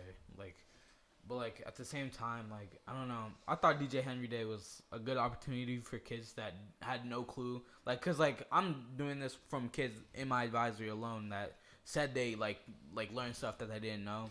Yeah. And like they could really see from like a black dude's perspective, how it feels to get pulled over, how it feels like to be in certain situations. But like to me, like honestly, I didn't hate it. You know what I mean? Yeah. But like no. at the same time, it wasn't anything I'd like try and show. It was also part of the problem is that we had different advisory teachers. Yeah. This is the biggest problem. There was a lack. In my advisory, exactly. I had Mr. T, and then I had Mr. Benson, I think, and it was on a Zoom call, obviously. But so we watched the documentary, and then I had two white guys in my advisory administrating questions, trying to keep the convo moving. Mm-hmm. And then Mr. Benson, whenever he tried to speak, he was having his kitchen remodeled. So all you could hear was jackhammers and hammers and nails and screwdrivers. And it was just hard to take it seriously when you got Mr. T, who wasn't speaking whatsoever. Then you have two white people trying to talk about how it feels to be black and stuff like that. Yeah. And how, we need to finally understand and realize how they feel. It's like, well, a white guy's not going to make me know what a black person feels like. Exactly. A black person couldn't even make me feel, make me know what it feels to be a black person. It's just not happening. You can try to and make it like understand, but I mean, I just think that it could have been something great, and I think they fumbled it really badly. Yeah. And it was put together by white kids too, and it happened 10 years ago. So I mean, when you add up like the time gap, for me, my personal advisory, really just being kind of like like a sideshow pretty much, and then on top of that, it was done by white kids for black people and for other white people. I mean, like, it just came off as pretentious and for attention and to seem like the good guys and PR and no change. Like, if they really were passionate about this, they wouldn't have waited until all this news came out or all this protesting started to share it. And then, like, I had there was the one girl who ran it. I had a long conversation about what I liked and disliked, and she got very offended. She was a white woman. Of course. And she was very offended. She took it very personally that I thought that they fumbled what could have been a really good opportunity to teach people. Right. Because I don't think anybody learned, like, besides learning what happened to them, like, I don't think anybody learned anything new about how racism works. The way that, you teach in school is was also used, which I think was a problem, is that you sat down, you watched this thing, and then you were told to just spew up the information again, that's not how information is supposed to be processed. Information is supposed to be processed like this, and it takes time to process things. And then not only that, you should be able to ask questions one-on-one. This is the way that you best learn, is through one-on-one conversations, and everybody gets a say in what is going on, and you get to talk about, and you get to all ask questions, and then you get to reflect on yourself of the information that you're getting through the brain. That doesn't happen with the school system. It is, you're told what to do and then repeat it on paper. Like, the best way to figure out if someone knows something, or if someone truly understands something, is just by asking the simple question just shoot the shit. How do you feel about this subject? Mm-hmm. Like, if I were to go up and ask somebody, how do you feel about marijuana? From that statement, and you give me like a sentence to occur that, I can probably tell you about how many times you've done it. I can tell you if you've ever done it. I can tell about how much research you've done on it. I can tell you the history on it. Like, just from that one simple question, you can learn all of those things about someone. Yeah, and I mean, my last point about the whole DJ Henry Day is that, Devin Ness, when he passed away tragically in his sleep, and the same year he passed away, they started doing the wrestling tournament for him. The tournament lasts like 6 hours or something. And then 10 years ago, DJ Henry dies, and it took 10 years for us to start acknowledging his existence. Right. And even then, we only gave him 30 minutes. Yeah. And of that 30 minutes, 25 was a documentary. Yeah. 5 was, a couple kids asking questions. Yeah.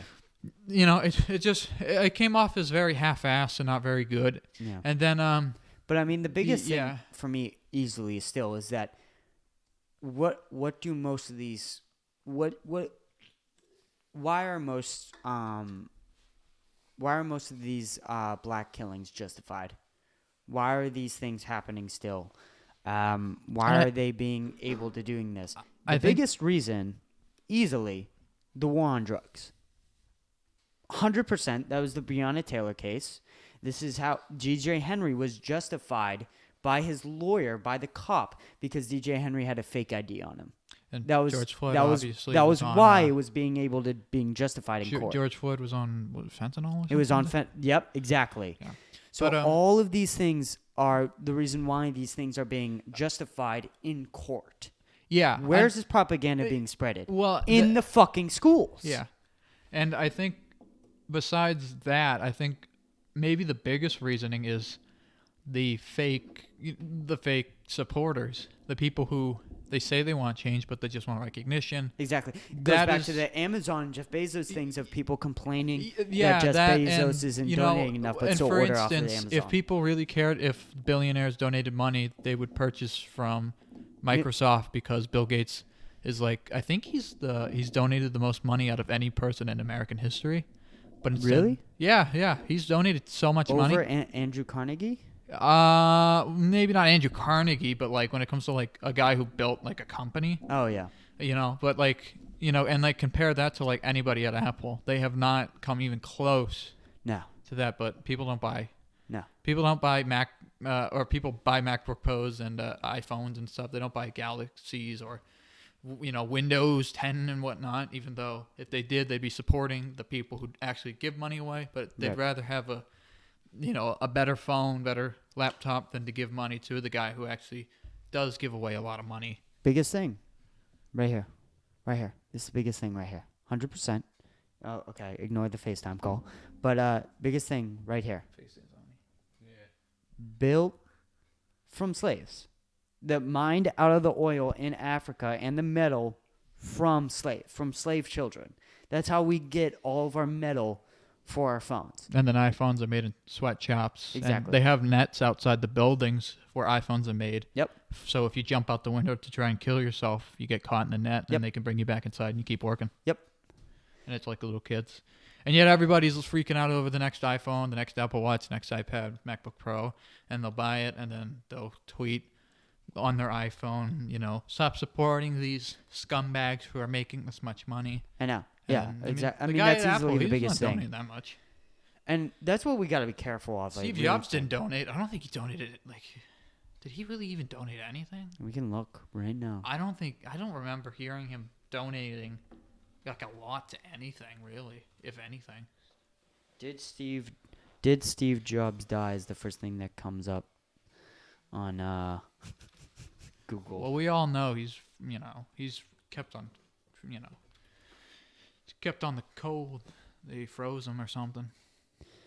Apparently never donated a single penny towards any change. Yeah, and charity still Apple's the number one phone, laptop business. And then look at how much Bill Gates donated. Yeah. It's got to be like $500 million or something. I think it is a lot of money. I think. Yeah, like look that up real quick because it's insane. But like people, if you ask them, you want a Windows or you want a Mac, they're gonna say they want a Mac, even though the Windows guy is the only one who's actually donating money. So. Bill Gates has given $45.5 billion to charitable causes. $44.5 billion. Almost half. Almost. Wait, $1 million? It says $45.5 billion. Yeah, That's a lot of fucking money. So he's giving away billions of dollars. Yeah. Steve Jobs gave away nothing. And everybody's buying the iPhone instead of the window. And it's not. And I understand why, because I'd rather have a Mac than a Windows too. But I'm not going online saying, like kill the rich, support the guys who donate and whatnot, because no one else is. Supporting one person who donates money doesn't mean that like you're morally better than everybody else. You know. Because, like I buy stuff at like, flea markets and stuff like that. Does that make me a good guy? Because I'm giving money to the underdog business? No, it doesn't. Doesn't make me the good guy. Doesn't make anybody a good guy. You're still buying stuff. You're still consuming stuff. You're still part of the machine. Yeah. And there's just damage that is done everywhere. I mean, there's just damage that no matter what you do, there's going to be some sort of damage to something from what you're doing. And it's, I think it's hard for people to accept that. We were talking a little bit about Harry Styles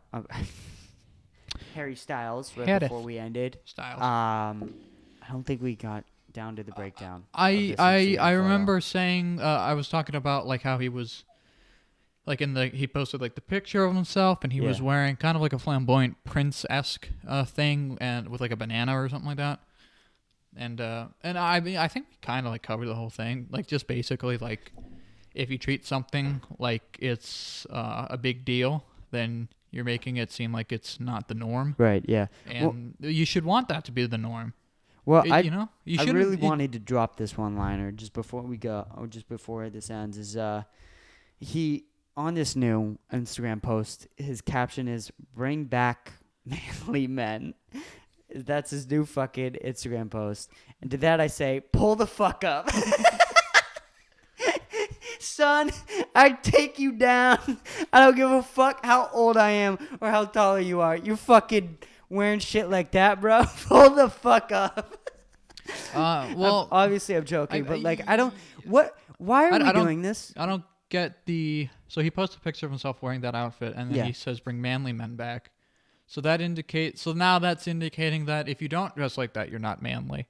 When really the message should be, you can wear anything, and you're still gonna be manly.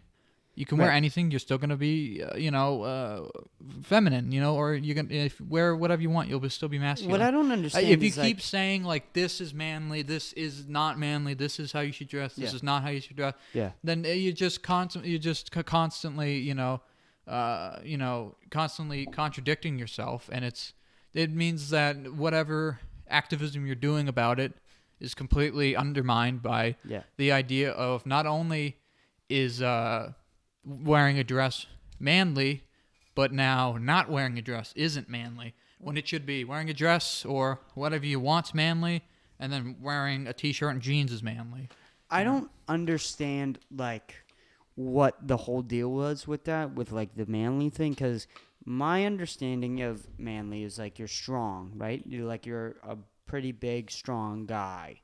That's always what I thought manly meant. It was just another word for like jock. I always thought that manly was just like, it doesn't matter if you're a guy and if you're just like a good person. If you're a guy and you're just a good person, then you're manly. If you treat others with respect, if you don't go out of your way to be rude to other people, then you count as manly. Right.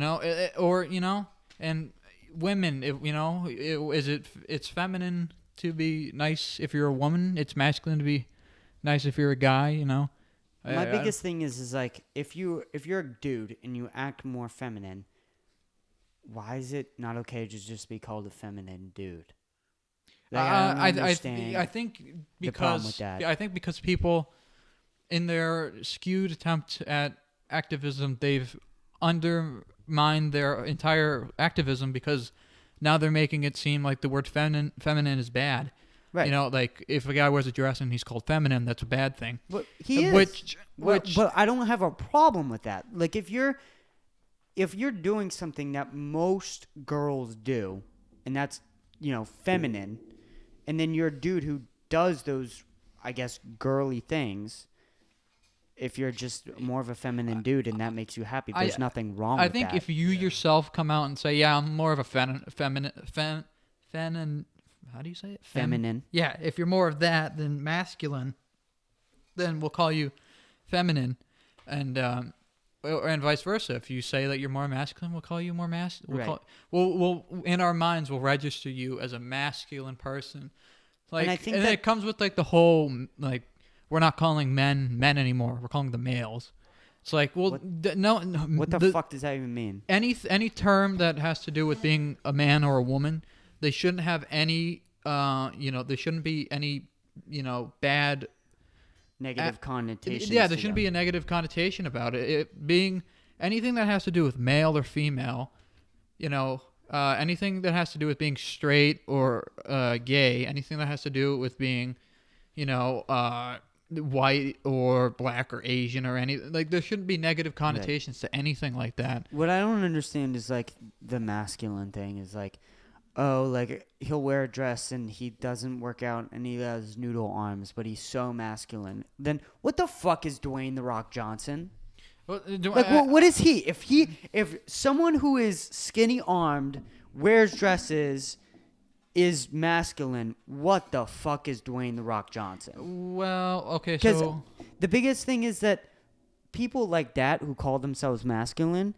That takes work, motherfucker. Being Dwayne "The Rock" Johnson and doing that's fucking work. You gotta put in hours upon hours, days after days of constantly working out, checking what you are eating, just so that they can call themselves masculine and feel better about there's themselves. the thing. I don't think anybody calls themselves masculine. No one says I'm masculine. I'm feminine.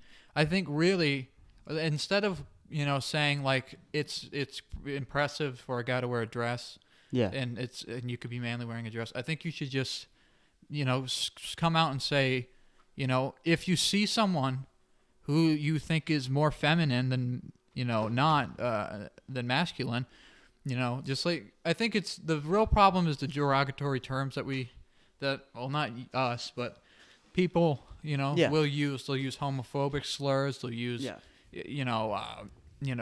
slurs that are typically pointed towards women on men if they're seen as being feminine in an instance.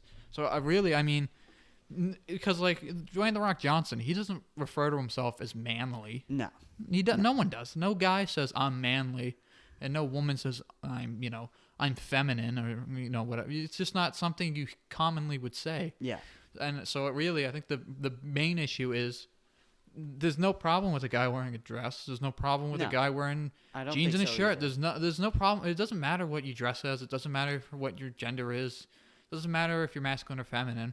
The real problem is just making sure that these remarks that are hurtful are just stop being used in hurtful contexts. ways. Like like if you see a guy wearing a dress and you call him a pussy or an FAG or something like that, the problem in that situation isn't that the guy is being brave and wearing a dress. The problem is that the guy is coming over and using these hurtful terms. Yeah. So that's instead of showcasing men embracing being feminine, or instead of showing men being masculine and still dressing the way they want to dress, they should really. They should focus on and really put these ways of thinking, these negative connotations, these slurs, and all this ridiculous stuff, and they should take that and they should put that on their stories, and they should say, "Stop this." Yeah. Because this is the problem. You don't need to glorify the thing that isn't the problem, because if it's not the problem, then that just means it's just your average regular thing. Yeah. So you should glorify the problem so people realize it and they finally get it, through to themselves that they can't say. They need to stop saying those things. I think that there's a real problem too is when you jam something someone's down.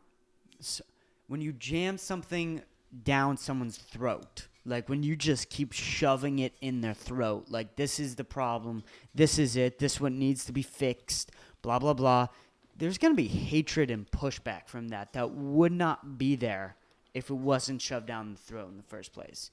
Like, honestly, I think that there's a real benefit to actually having, again, a one-on-one conversation with somebody. Just one, though. All you need is an honest depiction of a conversation with somebody. Like, if you had someone that was transphobic or homophobic, the best way to get them to not be that way is to have them talk to somebody like that and just have them break down of all those negative connotations that they have. You posting it constantly about this is what this is, blah, blah, blah, this is what you need to do, there's going to be anger and pushback that is created from that wouldn't already be there. Mm-hmm. And that I think that that's a really big problem that, no one is really thinking of. And that's just making the entire situation worse. Mm-hmm. Yeah. I think there's a lot of problems that the problem itself I think a lot of issues, the problem, the original conflict in the issue, that's what's being forgotten about. That's what's not being pushed forward. Yeah. Instead, the thing that the non-aggressor is being placed on the pedestal, and they're being glorified. Right. And and when I say they should be glorifying the problem, I'm using the term glorifying very loosely here because I can't think of the right word at the moment. But basically, I'm saying that they should put the problem first, and they should put that out there, and they should make that the main focus. Yeah. Instead of glorifying, of course. That's probably what I was thinking of. But yeah, I mean, yeah, that should be the important aspect. Should be the problem. That should be the main focus, and you should be trying to fix it instead of, like talking about the non-aggressor, the one that wasn't being a problem, the aspect that didn't cause the conflict. Right. That I completely agree with that. Yeah. You need to think of the resolution, not the part of the problem that is okay. Yeah. Like if a kid's getting bullied, you shouldn't make the main focus the kid that got bullied. The main focus should be the bully. Right. Yeah. So you can make sure. Better yet, you shouldn't focus on every other kid in the school. Right? Yeah. You should be focusing on. You shouldn't be focusing on the kids that don't bully. You should be focusing on the kids who do bully. Exactly. To get them to stop. Yeah. And this could be placed in anything, like, Black Lives Matter. Don't put your attention on the people who are protesting. Put your main focus on the murderers, the guys who are killing these people for no reason. Right. Make that your main priority and fix that. Yeah. Instead of, worrying about the people protesting. And then,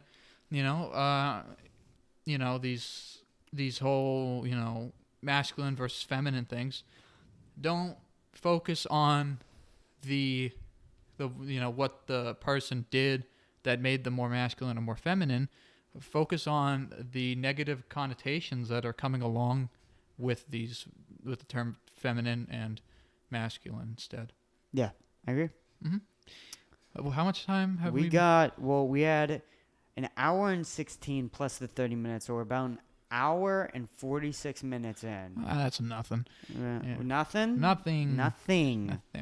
Nothing? Alrighty then. Well, I think we're going to start to wrap this up a little bit. Alrighty. Do you have any closing segment thing you can think of? I got nothing. Andy, you got anything? Not really. All right, so I got a little something. Yeah, I guess. Absolutely. Kenny's always got a little something. Yeah, anytime. You got a little bang right at the end. Yeah, anytime I come on, I'll be like the closing segment guy. Yo, I gotta piss real quick. Then run. Real quick. You talk to Andy really quick. I believe in you.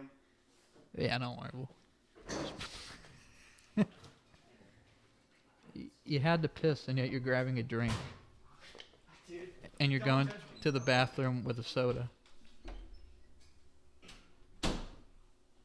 What's the subject? The subject I'm going to be talking about is comic book characters, and specifically the ones that are really good and the ones that aren't that great. So yeah, I like to wrap these things up.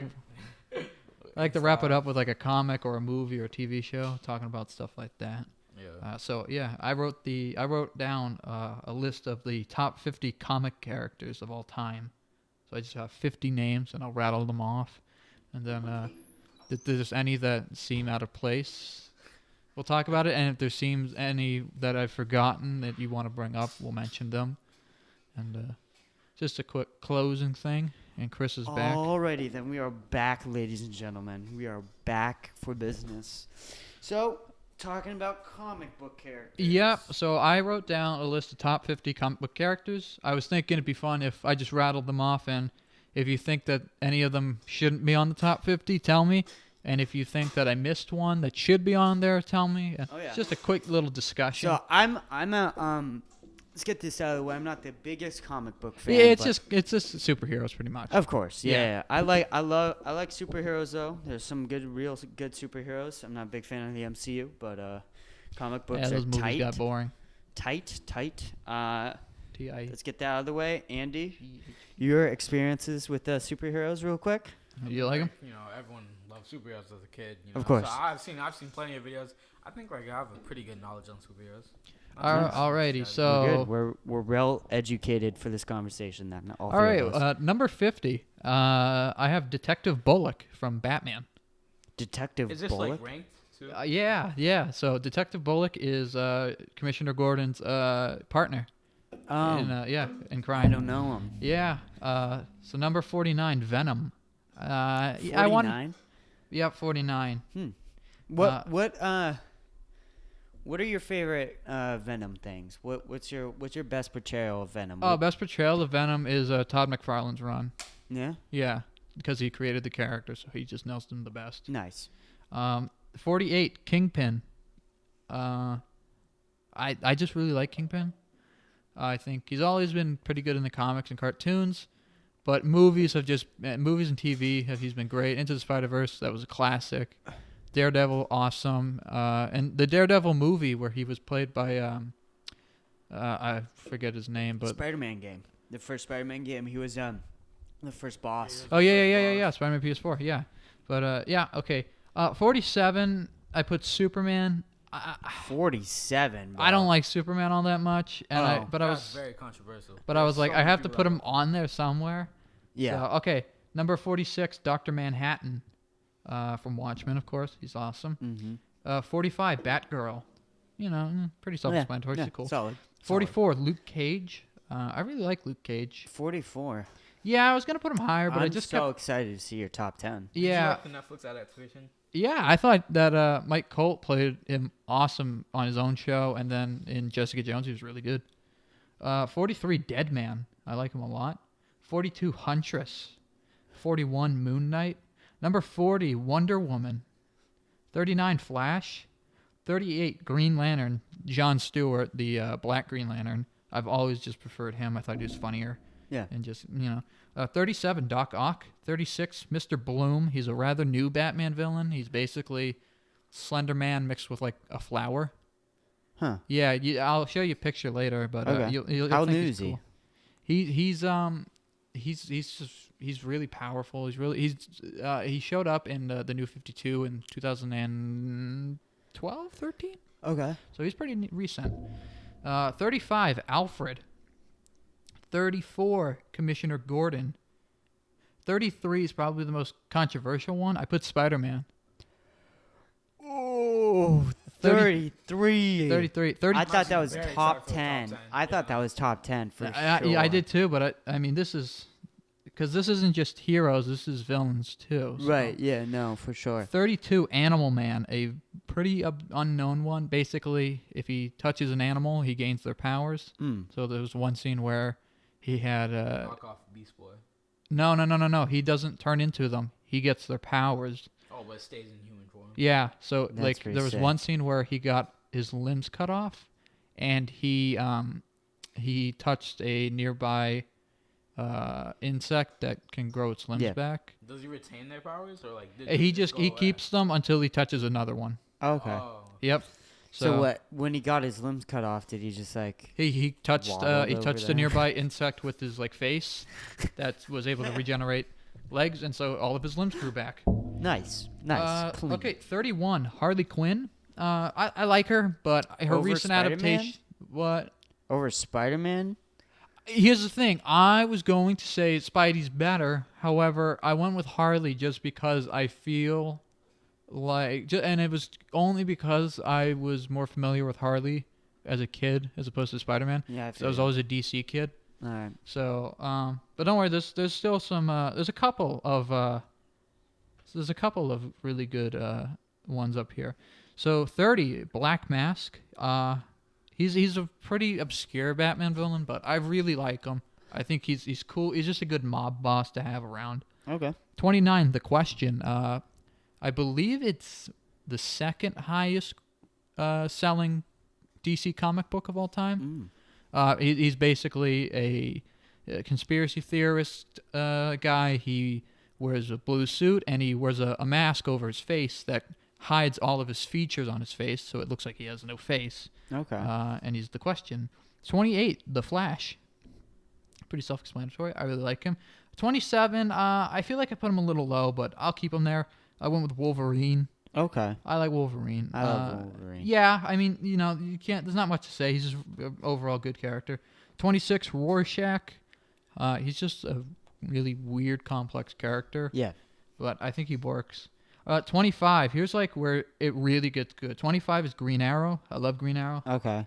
20. You like Green Arrow or Hawkeye better? Green Arrow for sure. He was first. Hawkeye's a bitch. Yeah. Well, I mean, I know Hawkeye. I'll smack Hawkeye.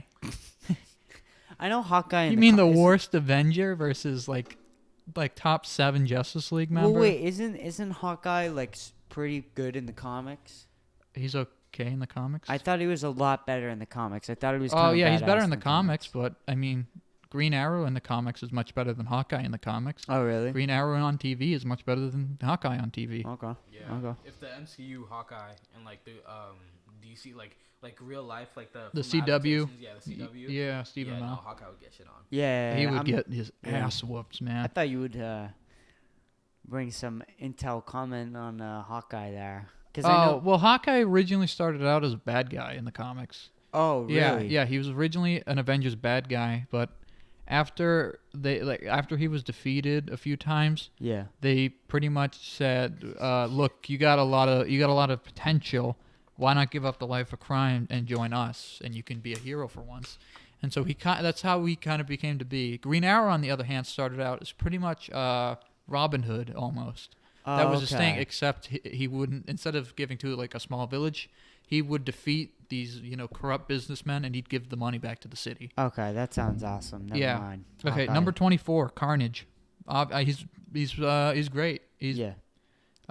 He's my favorite. He's Yeah. one of my favorites. Isn't the best part about Carnage is that he finds like the perfect person to host with, is that he's like with an insane Yeah, maniac. Cletus Cassidy. They based Cletus Cassidy off the Joker.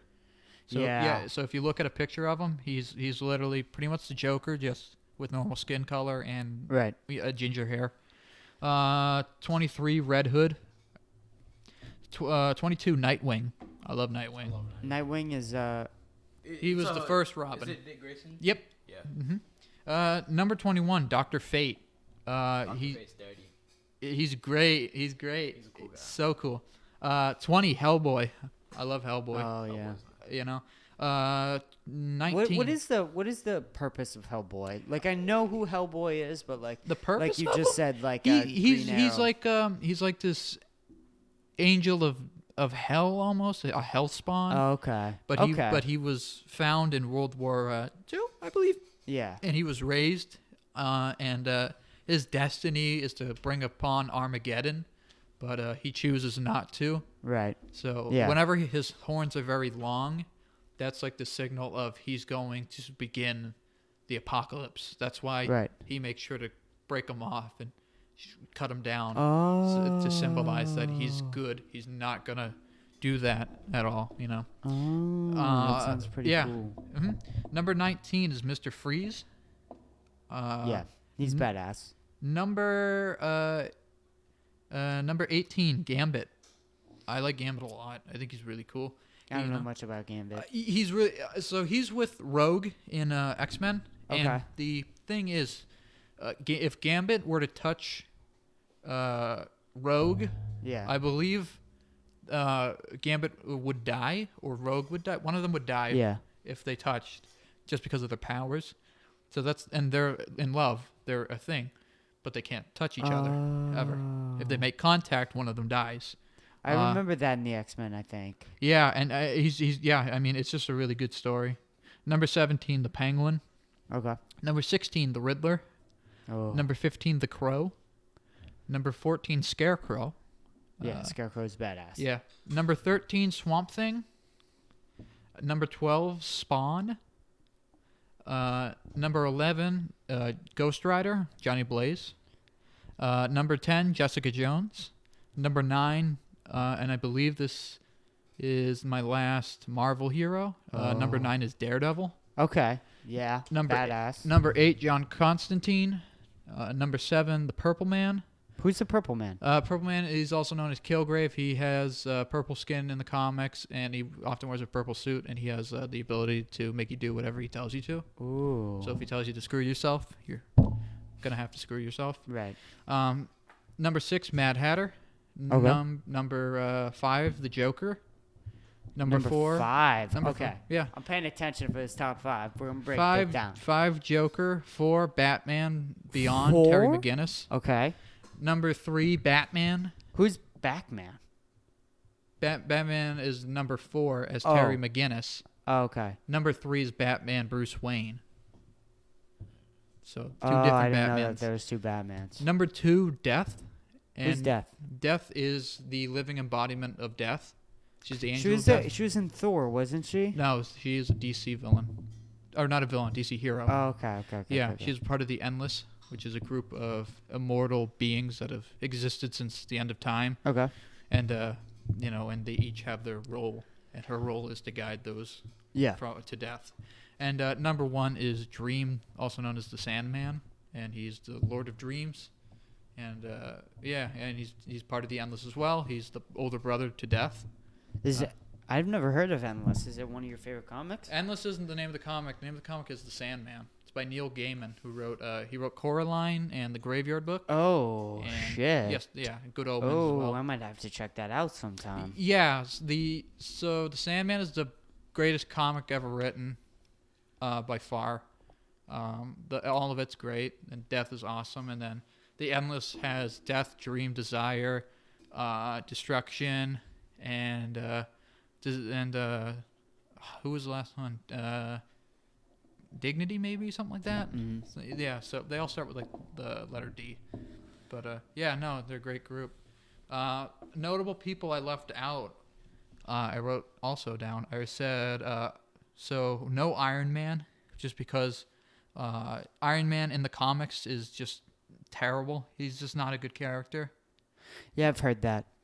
Other Captain America, I said that he's decent in the comics and he's great in movies. It's just that overall his character's dynamic is very two-dimensional, and there's not much you can do with him. He works a lot better with Bucky. Yeah, Him and Bucky's relationship when they get together, they're fucking fire. Yeah, I wrote the only reason Bucky wasn't on here was because I felt like he was a little too close to Red Hood, and I wanted to put either one on, and I chose Red Hood at the end. Yeah, well, I mean, a thing with Bucky, too, is that him and Captain America have a very unique dynamic, and their story is fucking amazing. Yeah, I wrote. I also didn't put Doctor Strange on, only because he's a better side character. He's written well in the comics. It's just that he's never really done anything too important. No. He's never been the star of a comic. No. Thor, I wrote no Thor just because he's kind of one-dimensional in the comics. But take away the MCU, the mythology, like the Greek mythology and everything. He's very, very boring. Yeah. And then the last notable person I left off was the Incredible Hulk, only because over the years they have done a lot to try and make him interesting again. Right.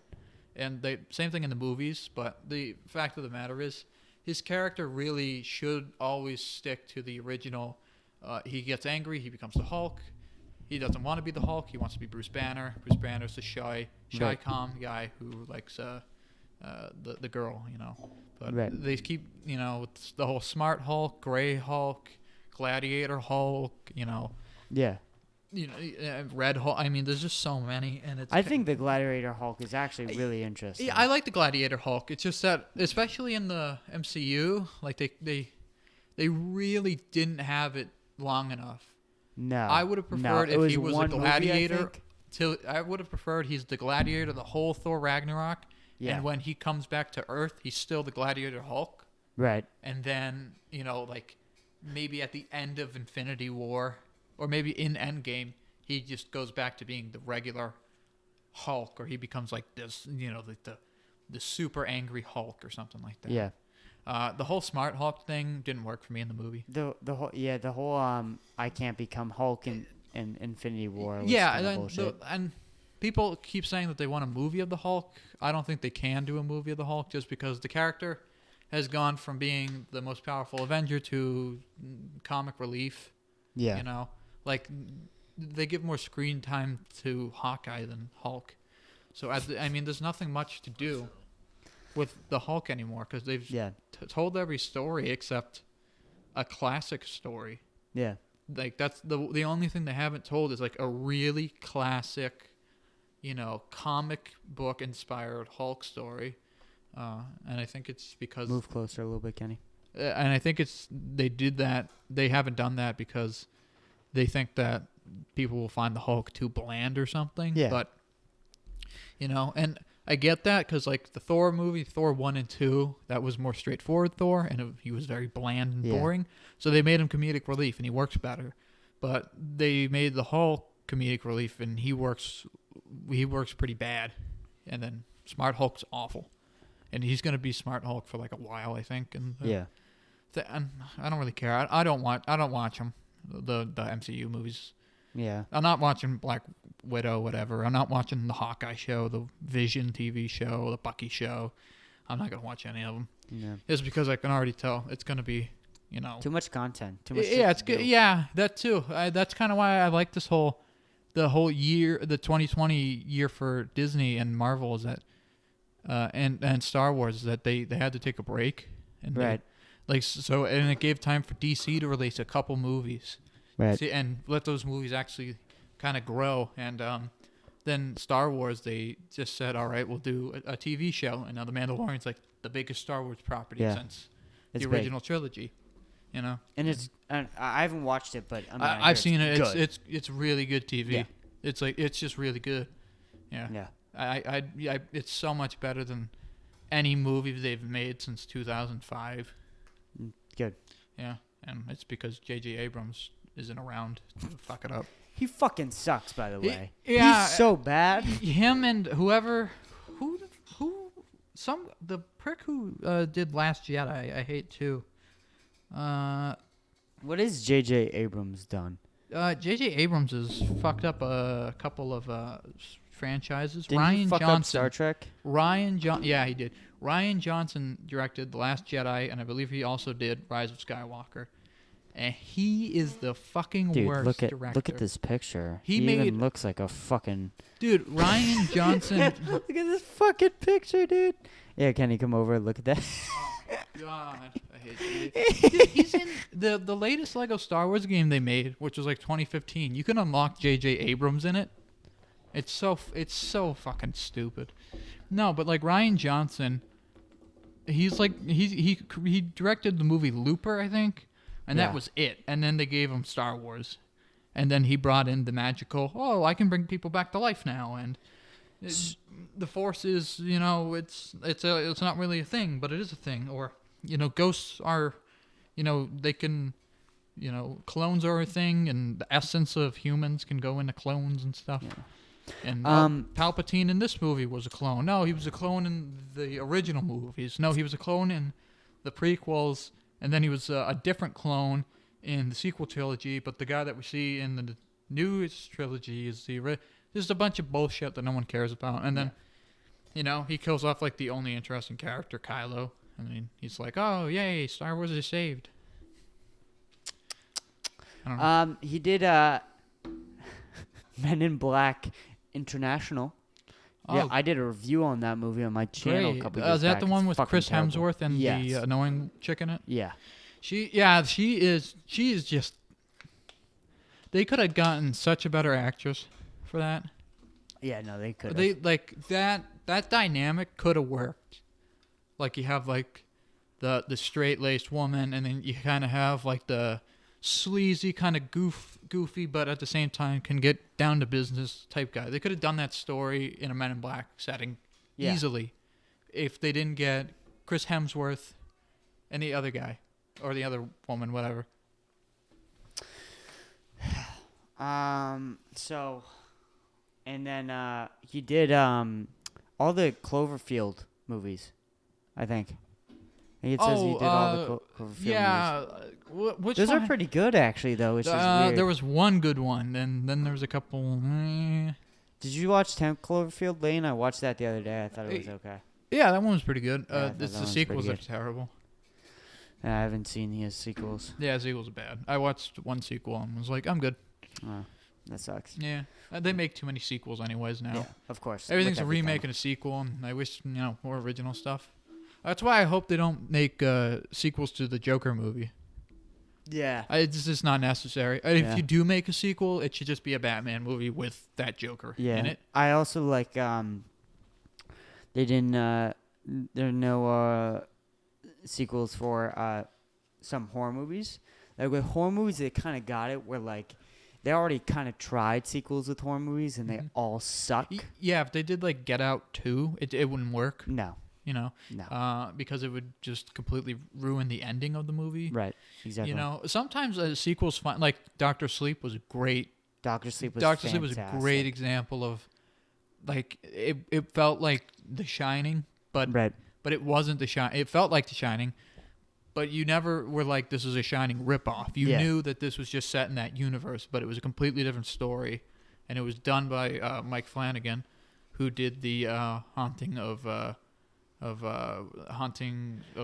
whatever it's called. But the on most Netflix. interesting part is that he loved The Shining, right? He loved. Yeah, and he really wanted to just perfect it, and he, instead of taking the Doctor Sleep book and just making that, he took the Doctor Sleep book and he edited the story so it could fit into the universe that Stanley Kubrick made. Right. And by doing that, he like took all of the aspects of the novels and of the Kubrick movie, and he just was able to, intertwine them in perfect unison, and that's like really great. But like when I see something like they made the Halloween movie recently, which it was okay. It was okay, but it was really unnecessary. Yeah. And then they made the Chucky reboot, which was just really, really unnecessary. Yeah. We've seen it already. And then, what was it? Even the first Chucky wasn't that good. Chucky 1 they're all stupid. Some of them are okay when it comes to like being funny. Some of them are funny, and then some of them are, like the first Chucky's probably the best one story-wise. It's because we all knew that the doll was alive, but we didn't really know why. Yeah. Or what he wanted, so that made for the best like story. But even then, it was a bad gimmick. Yeah. And then, they keep busting out these Jurassic Park movies, which those are the worst. Yeah. Offenders, because they're all the same story. They open the park and dinosaurs kill people. It's like fucking close the park. Like it took them 5 movies to realize the park wasn't a good idea. That means that they had the same issue 5 times. Yeah. And then after the 5th one, they said, maybe we should close. Maybe. But we should save the dinosaurs. And why would you save the dinosaurs if all they do is kill you? Right. No. And Saw is the worst. Oh, yeah. No, Saw is the fucking worst. They made that Jigsaw movie. Christ, there's so many fucking Saw movies. And then a single Saw movie. Besides, the first one was meh. The first one was just it was okay, but not great. And then the rest of them are they just got worse and worse. Yeah. And the first one wasn't that great to begin with. Exactly. So by the time you get to Jigsaw, the story makes no sense. You don't know any of the characters really. Like, you don't care about anyone, the only reason you watch it is for the traps. But the traps are just gore for gore's sake. There's no like depth or reasoning behind any of them. So it's just it's just blood, watching blood and guts for blood and guts' sake. Which doesn't make a good movie. Well done. We have come to about probably 2 hours and 10 minutes. That's good. Keeping it real. Talking shit every time. Andy, it's fucking blast having you on, man. Thank you. Kenny. Yeah. Fucking blast having you on, man. Cool. Absolutely. I hope both of you can make it back real soon. Yeah. This episode, fun as shit. Really. I had a great time here, guys. Brought to you by Honey. Free browser extension. Shout out to Honey. All right, guys. We're going to fucking head out of here. This is a good fucking episode. Nice job, guys, and we'll see you guys later.